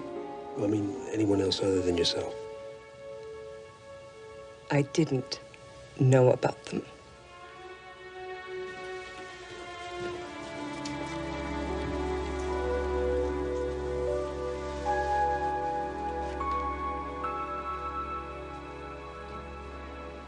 Hey, Carol? Carol, where are you? Jake? Yeah. Shower. Again? What are you, a dolphin? What? Never mind. Listen, I felt something was wrong. I knew it. No, I'm fine. No, I'm not talking about you. I'm talking about McCabe. What's wrong with him? Nothing. I'm saying that he might be right. Can't you hear me in there? I'm sorry, I can't hear you in here. I said I've been doing some checking on the wife. You're not listening to me. I've been doing some checking on the wife. John Rowe might not have done it. It could have been his wife. You understand? No, that makes sense. Yeah, it makes total sense. But you're crazy. Why am I crazy? You got your clothes on. I got my clothes on. Yeah. No, you want to get wet? You got to She has an alibi, Jake. You say so yourself. Jail, the woman was sedated. She was in and out of consciousness. Now, Martha could have left this woman alone for 2 or 3 hours. The woman would have never known the difference. That's not enough. Let me finish. Just let me finish. I had Derek check Martha Rowe out. She had a nervous breakdown 2.5 years ago. Enough for you? You know, if I was a little shaky to begin with, and the man I dedicated my life to cheated on me. That wouldn't be the first time that jealousy was a motive. Maybe we should rattle her cage a little. Someone else could come on to her husband. If jealousy pushed her twice, maybe it could again. Carol, the man has been caught. He's not going to come on to you. He's not going to do that. Maybe not, but all we have to do is make her believe that something's going on. What do you think? Seems like it's all we have. Okay. I know. You'll be watching my back. That's right. You always do.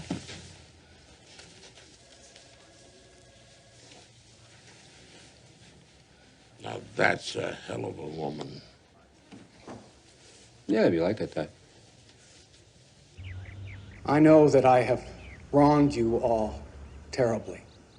I have disgraced myself, my congregation, and my position as your pastor. I will never live down that shame. I humbly ask, no, I beg you for your forgiveness. I am an adulterer. But as God is my witness, I am no murderer. My crime is being weak and betraying the vows that I made long ago to a wonderful woman. I would like to publicly ask the forgiveness of that woman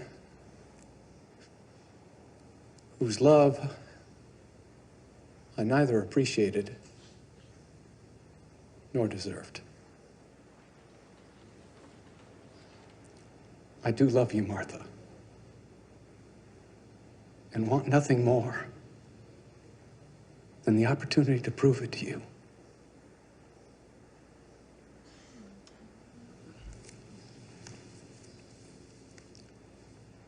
I have given the church council my letter of resignation.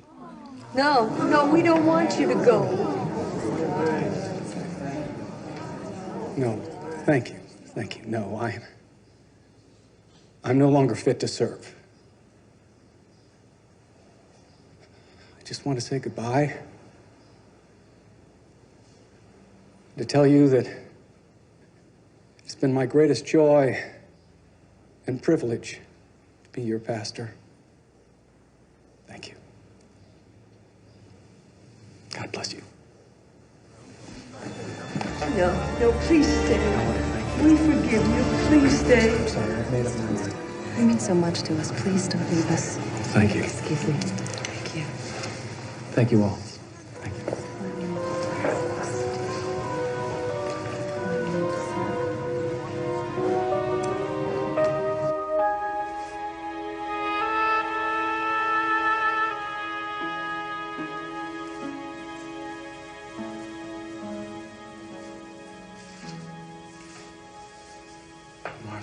You know, for a moment when you were speaking up there today, I actually thought that you loved me. I do love you. You don't love me. You haven't loved me for years. That is not true. Stop lying to me. What happened with those women had nothing to do with you. It was a fantasy. They didn't mean anything to me. Is that why you slept with both of them for months? I was mixed up. I was afraid of growing old. Months. You knew. I've known all along. A wife always knows. What was that you called me? The perfect wife. Yes, that's me. When some sick old lady needed tending to in the middle of the night, who went? Who worked so you could go to school? Who followed you halfway around the world when you went on your missions? Who gave up her life to become an adjunct of yours? Why, Martha? Why didn't you tell me how you felt? Because it's what I was supposed to do. After all, you were the perfect husband. At first, I couldn't believe it. My husband wouldn't risk everything we had. Everything I built with him over the last 20 years on some tawdry affair with two cheap tramps. You know they weren't cheap tramps. Don't you tell me what they were. I saw you at the motel. Do you think I would let you destroy our lives?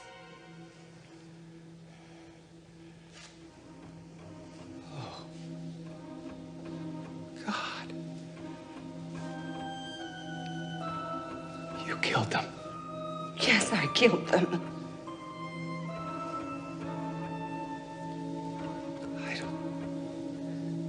I don't know who you are. I'm your wife.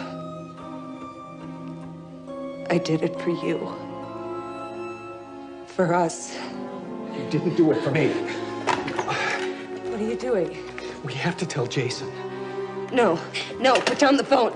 You're sick again, honey. We'll get help. Doctors, lawyers. No more doctors! The parish will take you back. We saw it in their faces. It's all going to be all right. I know it is. It is never going to be all right. Never. Don't say that. You love me. That's why I have to do this.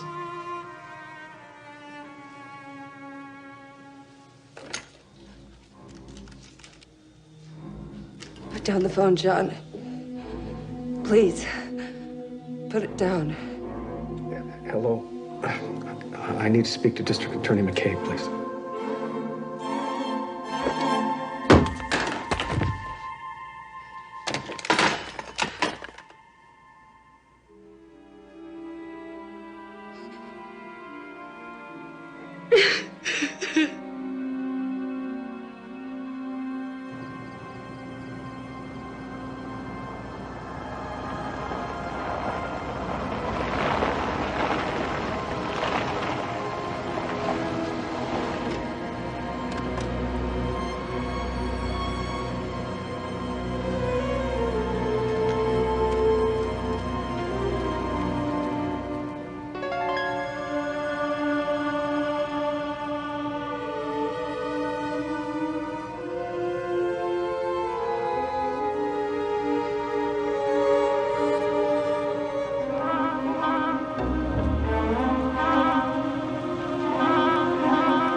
To reason with him, but he wouldn't listen. He just took his things and left.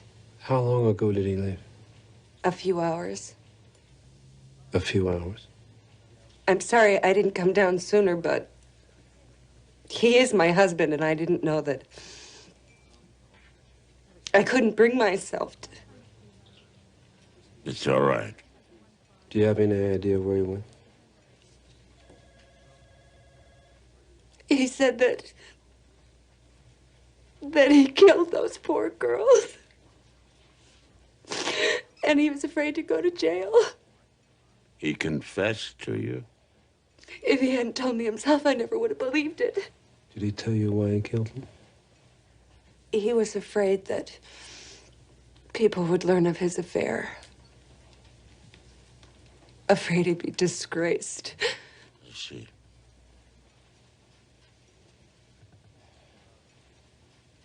Is there anything I can do for you? No, thank you. I'll be fine.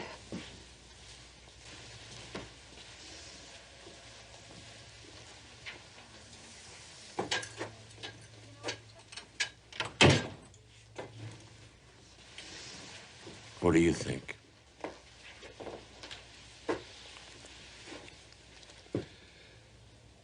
I think if she did kill those two girls, you're going to have a hard time finding your friend alive.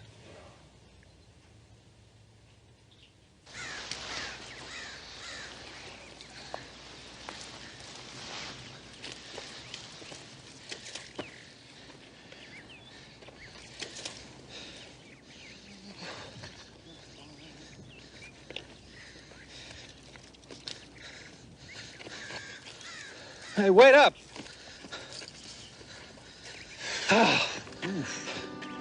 Hey, what the hell's that doing here? It must have come over that crest.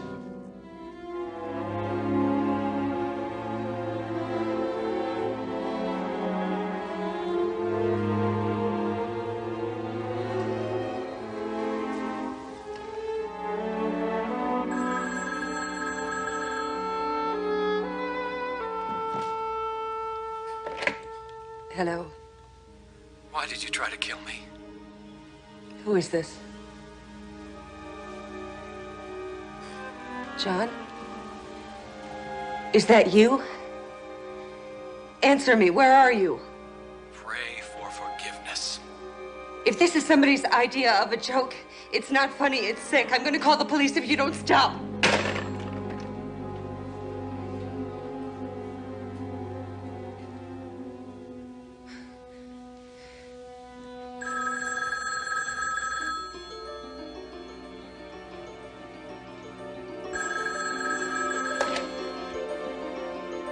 Why did you try to kill me? Why are you doing this? Why did you try to kill me? Stop it. Please stop.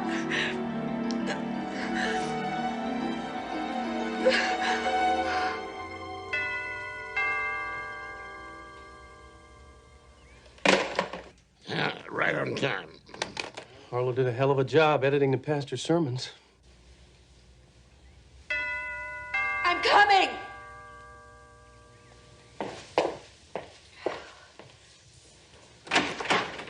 I'm really sorry to bother you, but I got a call from John about an hour ago.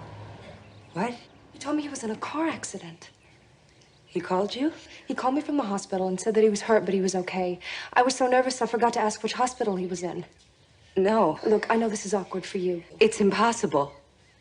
It couldn't have been my husband who called you. You must be mistaken. No. I'm not mistaken. I know John.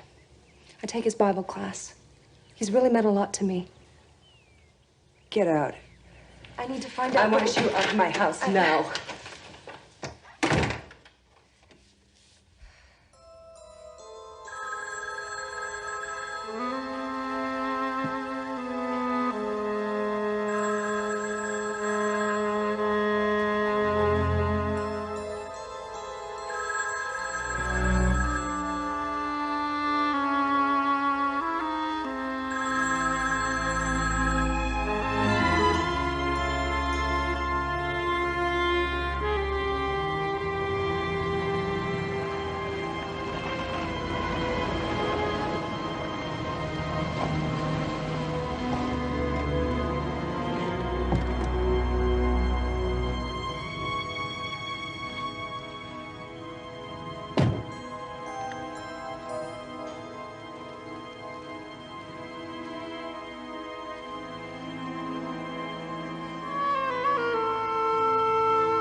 We towed it out a couple hours ago.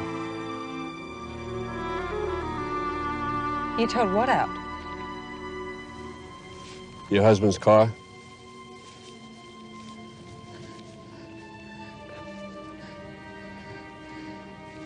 What did you hit him with before you drove him over the edge? I don't know what you're talking about. No, I think you do know what I'm talking about. Right now, your home is crawling with cops looking for the murder weapon. What murder weapon? My guess is they'll find it, just like they found the gun you used to kill those two girls. It's over. You're under arrest. He was destroying our lives. What can I do? I'm not an evil person. I'm not. Ask anybody. I'll ask the parents of those two girls you killed. I'll ask them.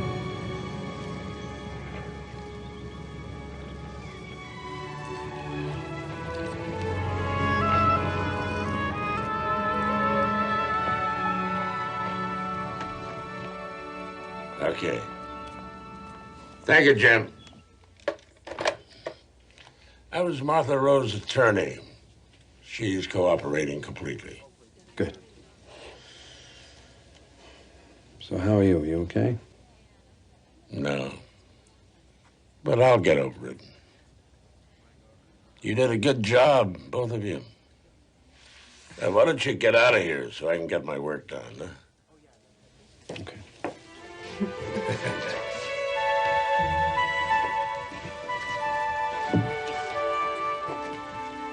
Got any plans?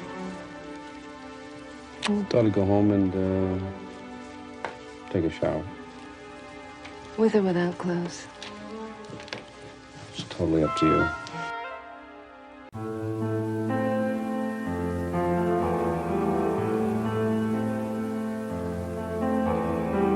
Sweet dreams are made of tears. Who am I to disagree? I travel the world and the seven seas. Everybody's looking for something. Some of them want to use you.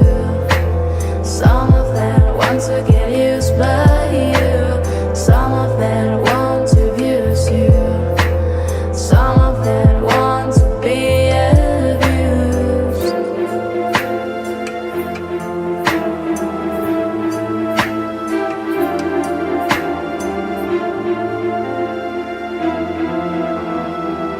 Sweet dreams are made of tears. Who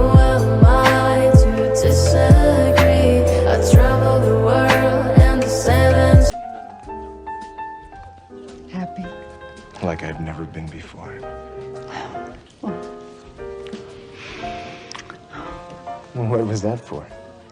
For always knowing the right thing to say. It's the truth.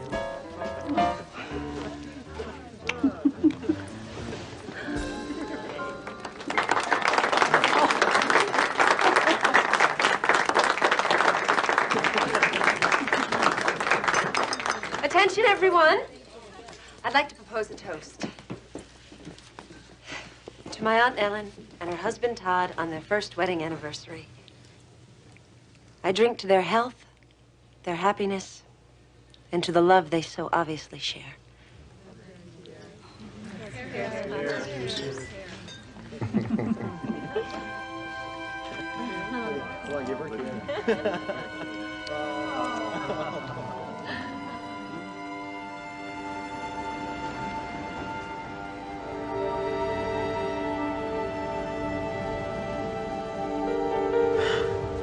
Where are we?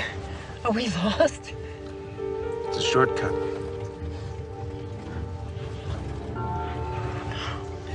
Well, if it means driving through this neighborhood, I'd rather we took the long way home. Why don't you close your eyes? We'll be home before you know it.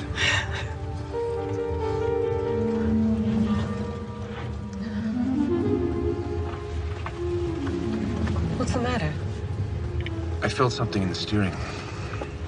I'd better have a look.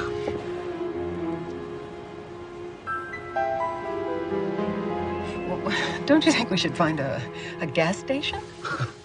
At this hour? Anyway, it's probably nothing. Todd, don't. Relax. It'll just take a moment.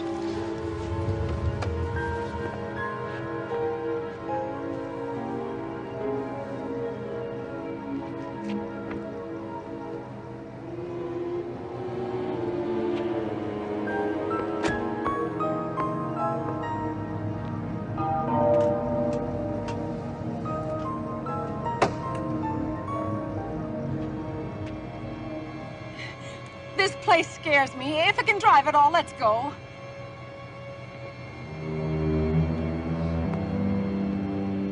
Was there something wrong? No, it's all taken care of.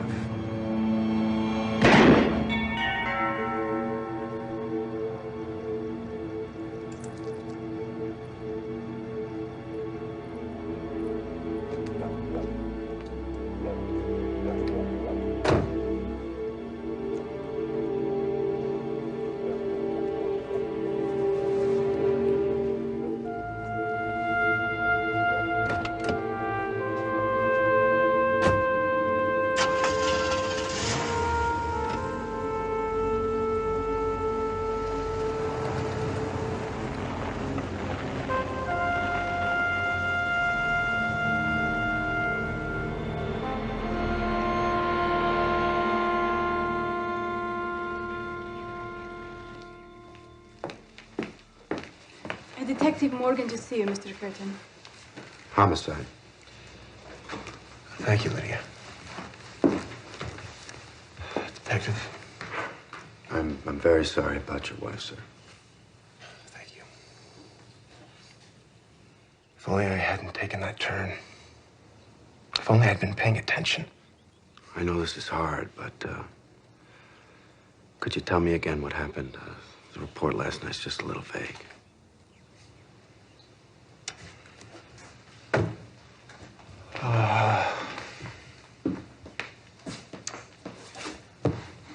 We were on the way home from our anniversary party, you know. It was our first one. It was downtown, and with all those freeways, I got confused. I started heading the wrong way. So I got off. I figured I could turn around, you know. I didn't know where the hell I was. Streets down there are just, they're a mess. There was this guy on the corner. Ellen made me stop to ask directions. Can you tell me what he looked like? I don't know, white, medium height. He looked like a regular guy. But it was dark, and it all happened so fast. What exactly did happen, Mr. Curtin? Ellen rolled down her window, had called the guy over. The next thing I remember, he's grabbing for her necklace, and she tried to fight him off. And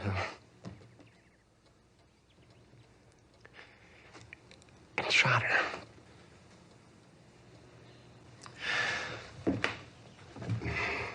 I drove off.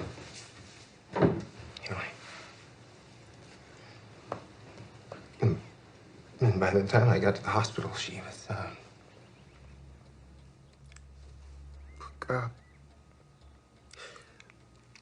maybe I was wrong. This, really isn't a good time to talk right now.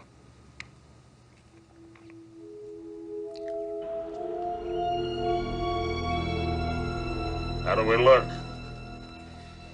Like a man and his dog. Don't you mean a man and his very handsome dog? Sit still. I beg your pardon. I mean the dog. Oh. Sit still, Max. You're supposed to look like the district attorney. This portrait is going to hang in City Hall, Mr. McCabe, not some English pub. All of the great monarchs had their portraits painted with their dogs. Didn't you study Reynolds? Gainsborough? Only under extreme duress. Besides, he keeps moving. Be still, Max. Oh, not bad. You must have got him on a good day. Stay out of this, Jake. I don't care what the mayor said. No dog, no portrait. You're gonna need more paint. Lots more paint. Hello, Dennis. Hi, Mr. McCabe. You learned anything from Mr. Curtin? Nothing that wasn't already in the report. I sent a couple of teams back to the crime scene to check things out. You know, the mayor's all over me on this one. Ellen Curtin was a major contributor to every charity in this town.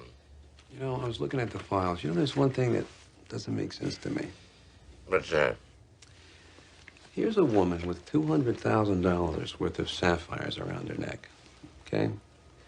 She rolls a car window down to ask a complete stranger how to get back to the freeway. I mean, to me, that's crazy. You know what I'm saying? Maybe that kind of woman, she just doesn't think about things like that. Yeah, that could be too, maybe. I don't know. Alack, I'm afraid they have awaked, and 'tis not done. The attempt and not the deed confounds us.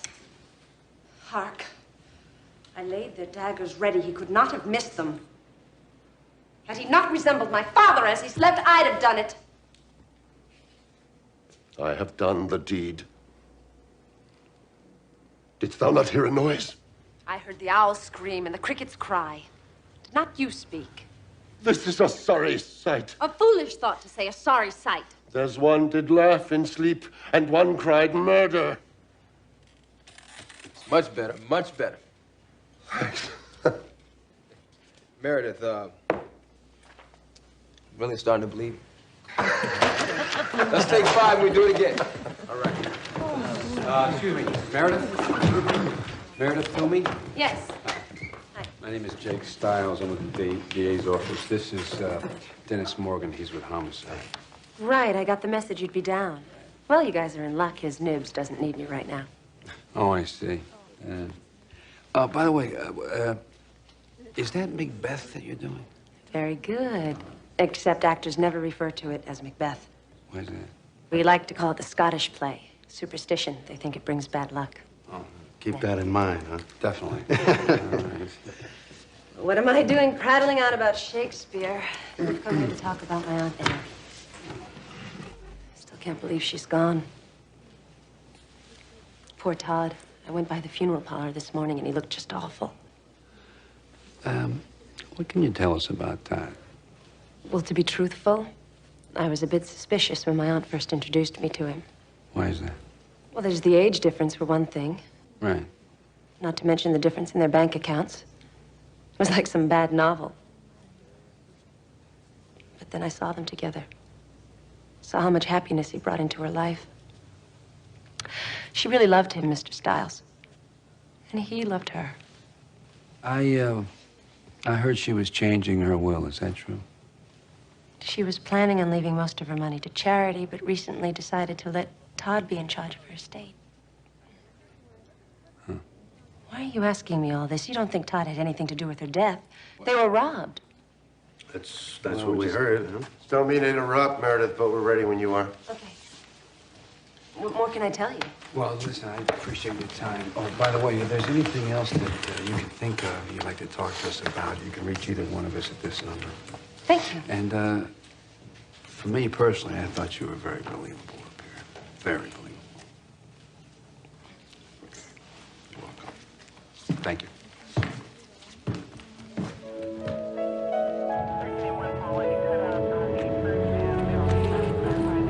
Hey, Arlo, I heard you called.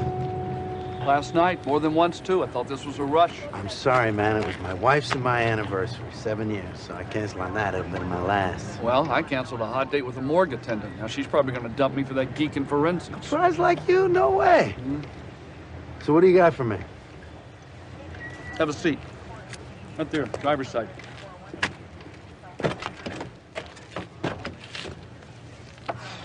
Okay. This is where the bullet went in, right? Right. Take a look. At what, Arlo? The door frame, right here. Take a good look. Don't see anything, do you? No, Arlo, I don't. How about now? What is it? Blood. Ellen Curtin's blood. Somebody tried to wipe it off, but I got this really neat stuff called luminol. Reacts to the iron. 10, even 20 years from now, if there was blood there, you can see it. Kidding. I never kid. So if her husband was sitting here when she was shot... The blood would have had to pass right through him. It's pretty good. Yeah, it is. It's this thing right here. It's great. Lydia, here's my drink. How long does it take to make a Bloody Mary, for heaven's sake? Lydia!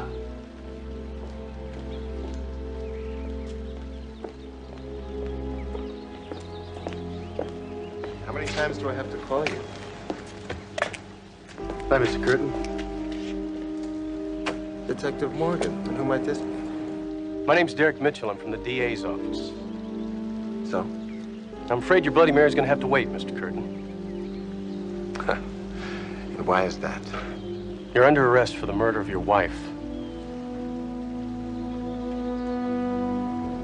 Read him his rights. You have the right to remain silent. Anything you say can and will be used against you in a court of law. I already told you what happened. Just like I told the police. Unfortunately, the story does not improve with the telling. Perhaps you could try the truth this time, huh? You know you're making a big mistake, McCabe. Why? Because of your money? Your influential friends? As a matter of fact, the mayor has already called me about you. That must have been a very interesting conversation. It was. I startled him by telling him he was not the district attorney. And then I told him that I was going to nail you to a courthouse wall.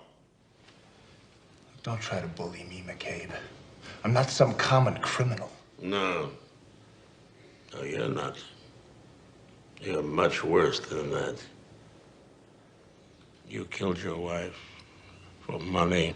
That's a lie. I loved Ellen. I would never hurt her. You told the police that you were sitting in the driver's seat of your car when the mysterious gunman shot your wife. Of course I was. We found some blood on the driver's side door frame. And if you had been sitting there, the blood would have been on you, not the frame. I only know what I know.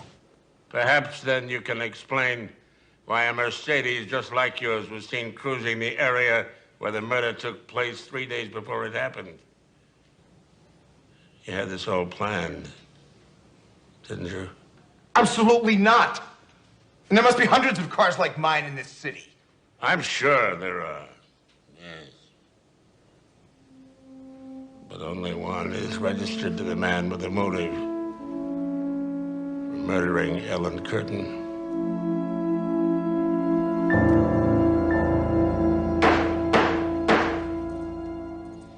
People versus Todd Curtin. Case number G245103.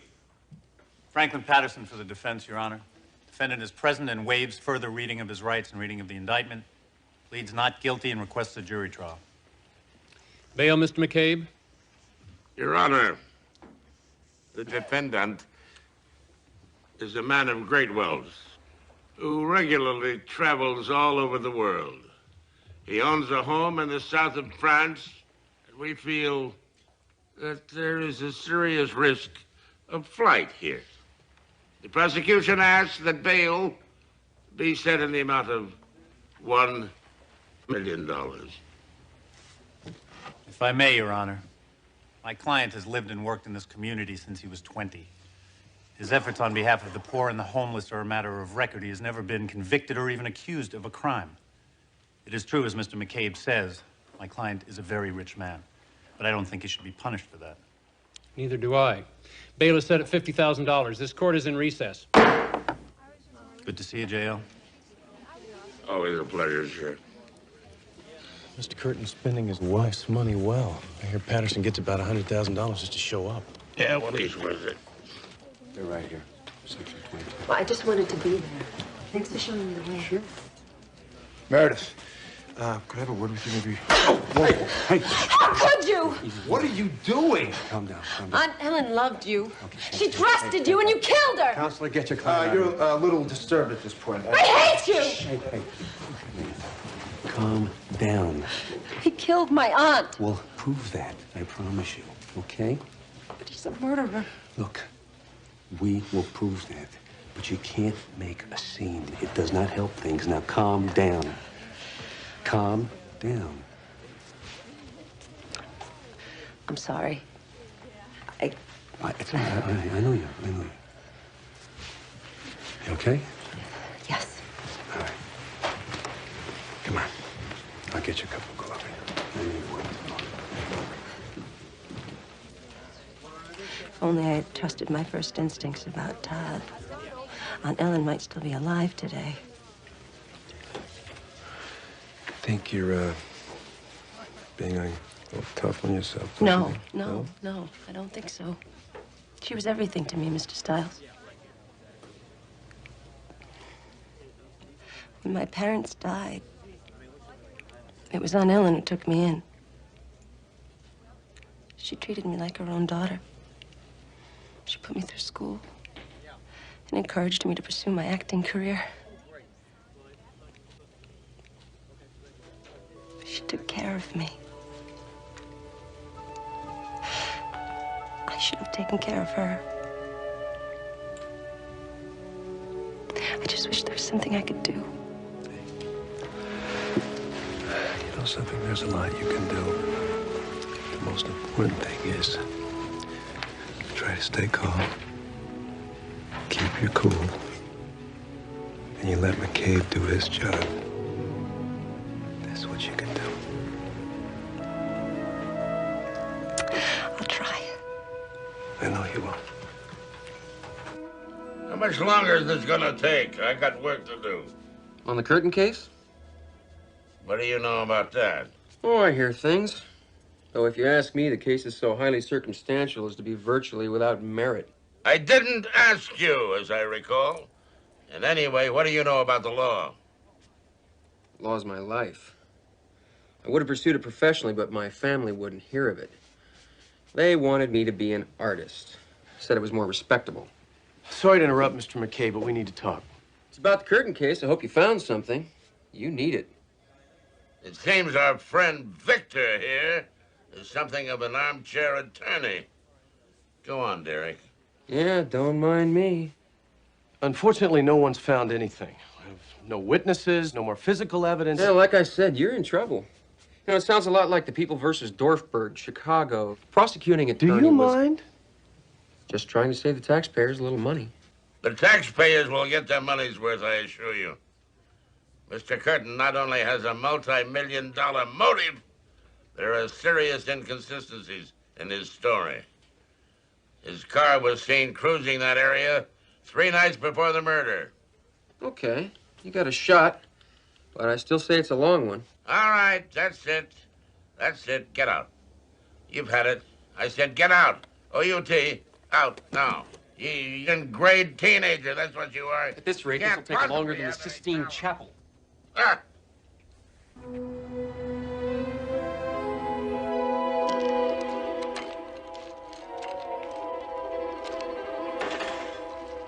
I don't know about you, but I need a double. Wasn't supposed to happen like this. You said we had everything covered. Damn!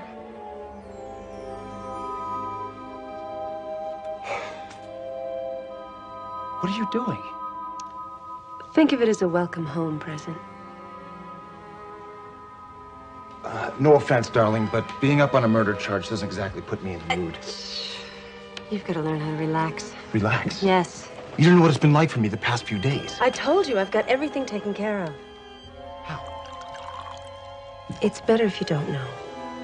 You're just gonna have to trust me on this. Why should I trust you? Because if I don't get you acquitted, I can't get my hands on Aunt Ellen's money. And baby, just think what we can do with all that money. Now that gets me excited. Yeah, I thought it would.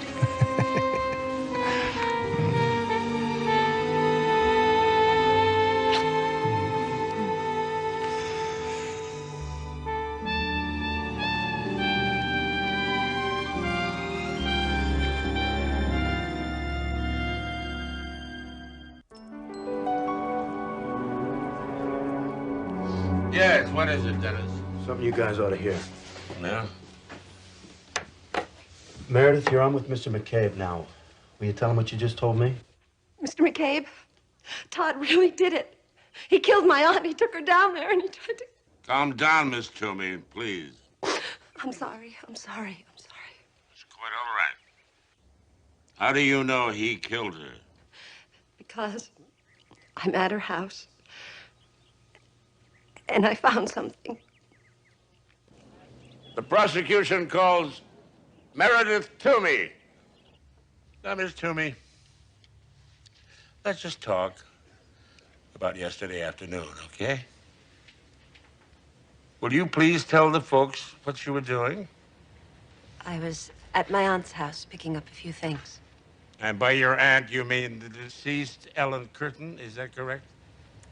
Yes, it is. And what kind of things were you picking up at your aunt's yesterday? Mementos. Things Ellen wanted me to have. Objection, relevance. Mr. McCabe? You found something more than just a memento yesterday, didn't you, Miss Toomey? Yes, I did. I found a necklace. Well, I submit this as People's Exhibit number 11, a sapphire necklace taken into evidence at Ellen Curtin's home yesterday afternoon. Now, is this the necklace that your aunt, Ellen Curtin, was wearing the night of her anniversary party? Yes, it is. Then it is also the necklace that Todd Curtin reported stolen by the thief he said killed Ellen Curtin. Is that correct? Yes. And where did you find this necklace? In a wall safe in the den of my aunt's home. She had given me the combination when I used to live with her. Who else had the combination to that safe, Miss Toomey? He did. Todd Curtin. Which means that Todd Curtin was the one who put this necklace in the safe after he murdered his wife. She's framing me. She is. She's doing a hell of a job. But it's all lies. I didn't steal that necklace. Someone else did. So you said. Unfortunately, the evidence now says otherwise. Well, the evidence is wrong. Look, I'm paying you $100,000 retainer, Patterson. You're supposed to be one of the best. Now you've got to do something, damn it. I can assure you, Mr. Curtin, I will do everything I can. Under the circumstances, I would be less than candid if I didn't tell you that it might not be enough. Look, I don't want excuses. I want results, and if you can't give them to me, I'll get someone else. Now you go get to work.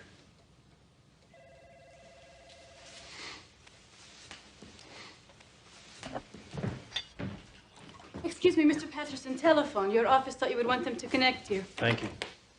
Franklin Patterson here. How's it going, Mr. Patterson? I've had better days. What can I do for you? How'd you like proof that Meredith Toomey was lying through her pretty little teeth today? I'd like that very much. Uh-huh.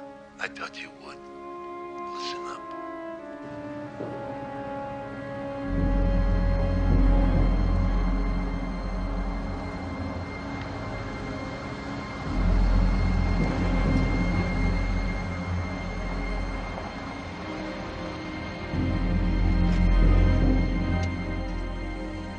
Did you bring your gun? I want you right beside me. If he tries anything, shoot him.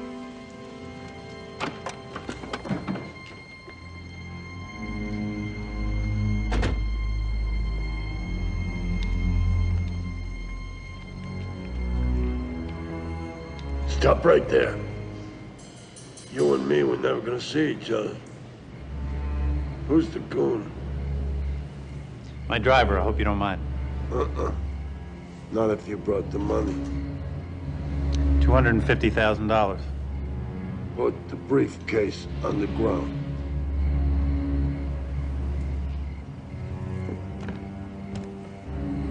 Kick it over to me. Where's the necklace? You first.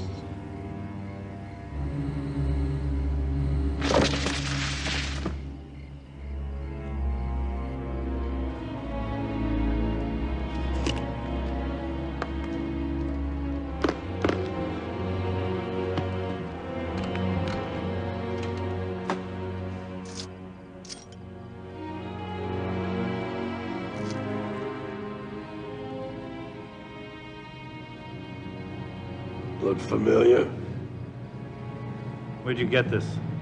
Some guy. Doesn't matter now. What matters is you and me, we got a deal. We do have a deal, don't we? This better be genuine. Oh, it's the real thing, all right. Seems Mr. Curtin and I'll just have to trust you. Seems so. But considering that'll get him off from under a murder rap, I'd say he got off cheap. I'll see you around the bar, counselor.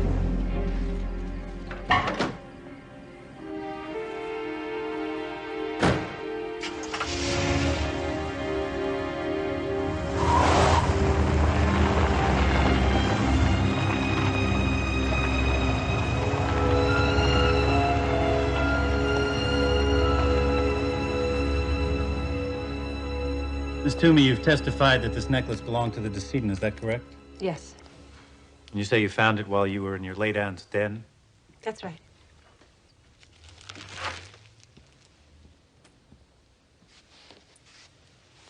At this time, Miss Toomey, I'd like to offer into evidence Defense Exhibit J. This sapphire necklace, which, as my chauffeur will attest, I purchased yesterday from a fence.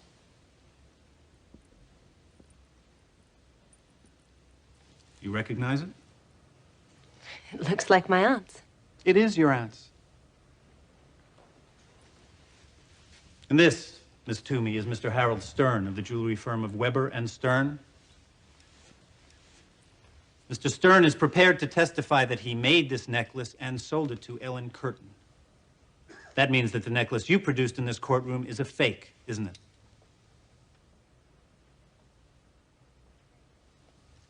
Yes, it's a fake. And you didn't find it in Ellen Curtin's wall safe, did you? No.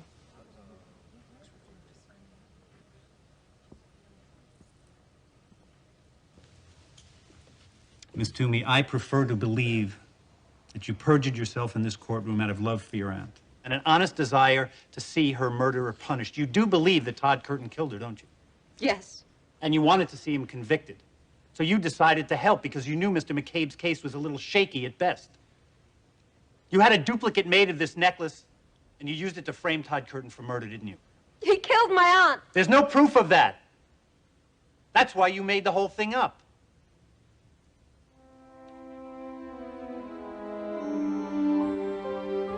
Nothing further.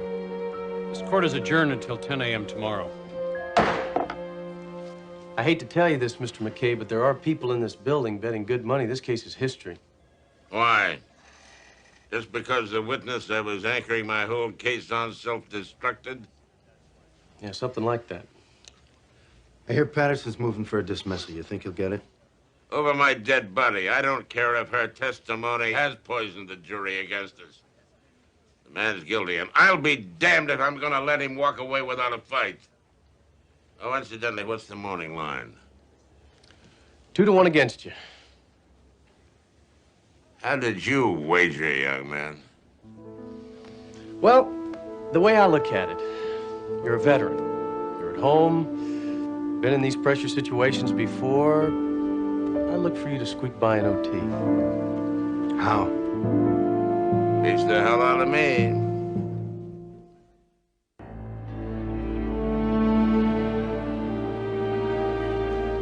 I guess saying I'm sorry is pointless.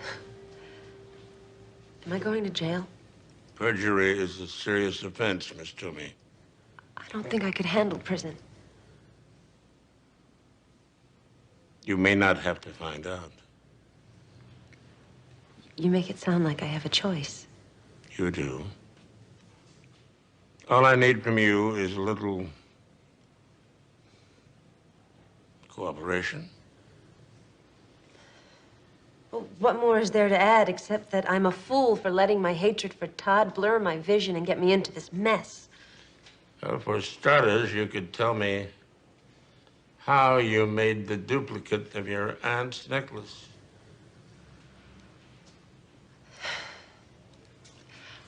Aunt Ellen had photographs taken of all her important jewelry for insurance purposes. She gave me a spare set to keep in a safe deposit box, just in case. So you took a photograph of the sapphire necklace to a jeweler and had him make a copy, huh? Yes. Is that cooperative enough? It's a start.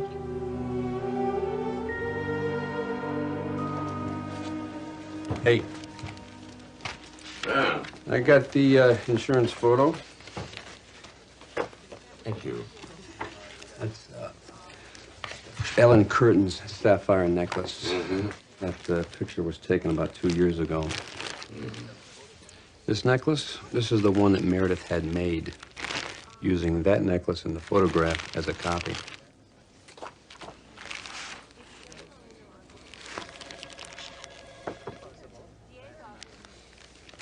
They look the same. Yeah, they do. But you ought to take a real close look. All right.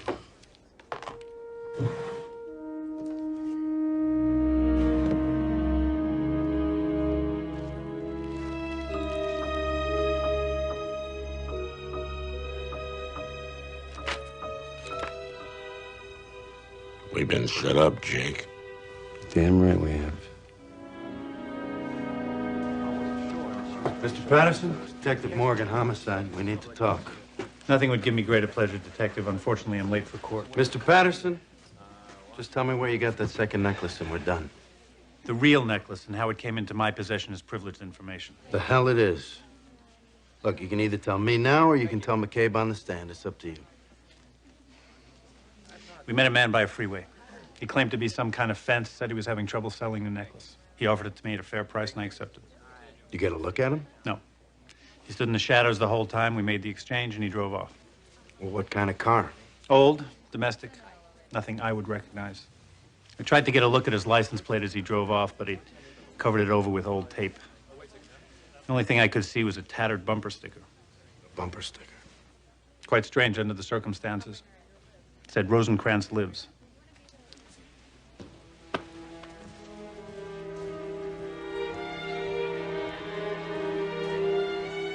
Life's but a walking shadow, a poor player that struts and frets his hour upon the stage and then is heard no more. It is a tale told by an idiot, full of sound and fury, signifying nothing. Very nice, Alex.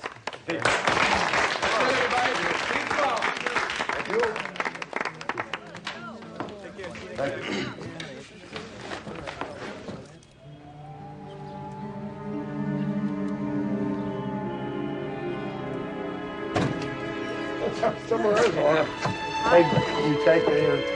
See you later. Come on. Hey, get off my car. Well, this is yours, huh? We need to talk.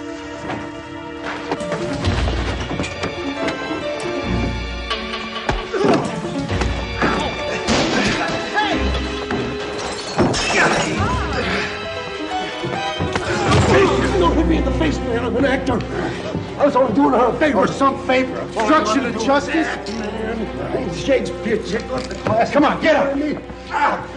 I say those words and I forget myself. Shut up, man. You have the right to remain silent. Mistake. Everything you said can and will be used against you. Your Honor, the prosecution would like to recall Meredith Toomey to the stand.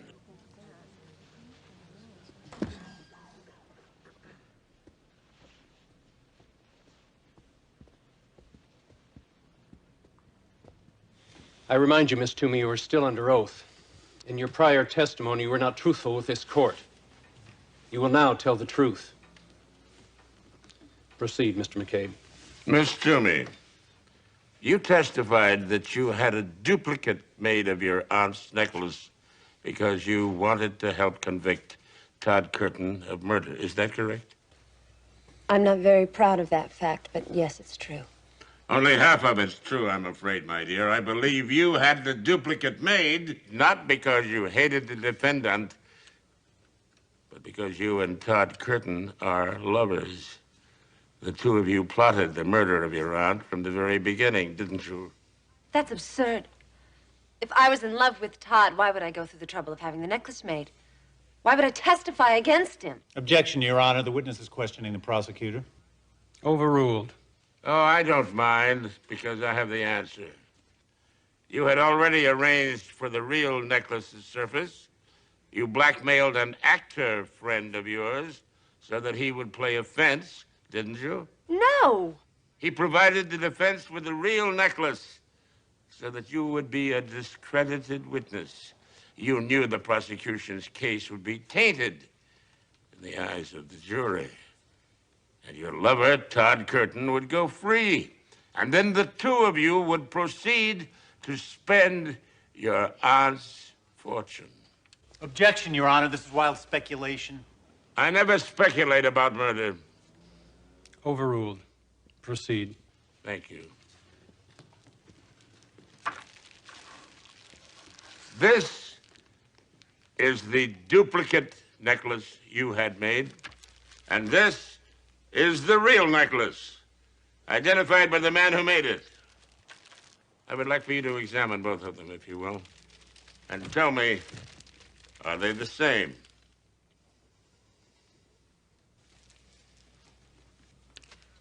They seem to be. They certainly do. And now you have testified that you had this duplicate necklace made from insurance photographs your aunt had taken. You said you had copies of these photographs. Yes. You still have them? No. I had them destroyed after I had the necklace made. I see.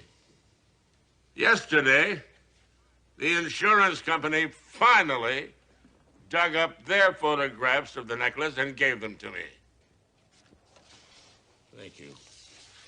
Would you compare them, please, to the necklace you had made?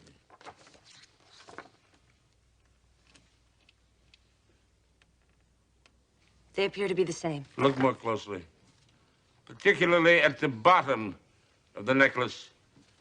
In the photographs, there are two small additional sapphires, aren't there?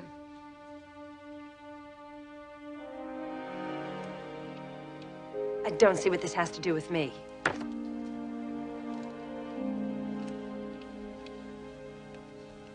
Everything, Miss Toomey. Yesterday, when I realized that something was very wrong, I sent a team of investigators back to the crime scene. Only this time they knew what they were looking for. And they found it.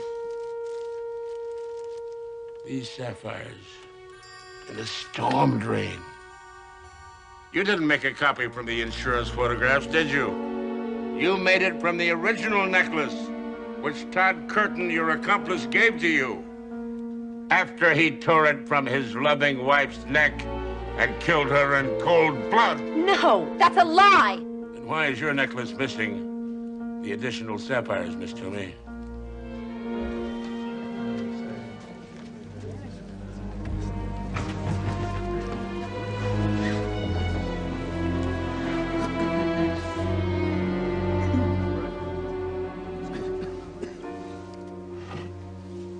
At this time, Your Honor, my client would like to change his plea to guilty. Any objections from the people? No objections, Your Honor. In view of the evidence and in the furtherance of justice, the change of plea is accepted. Bailiff, arrest this woman. This court is in recess.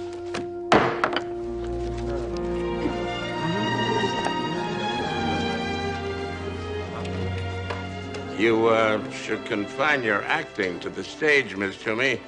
You might get a better review.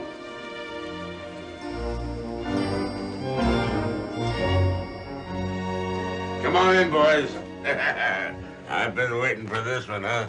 The great unveiling, huh? Victor finally finished it. Yeah. Good, now I can go to law school. Yeah, go ahead, Derek. Let's see it.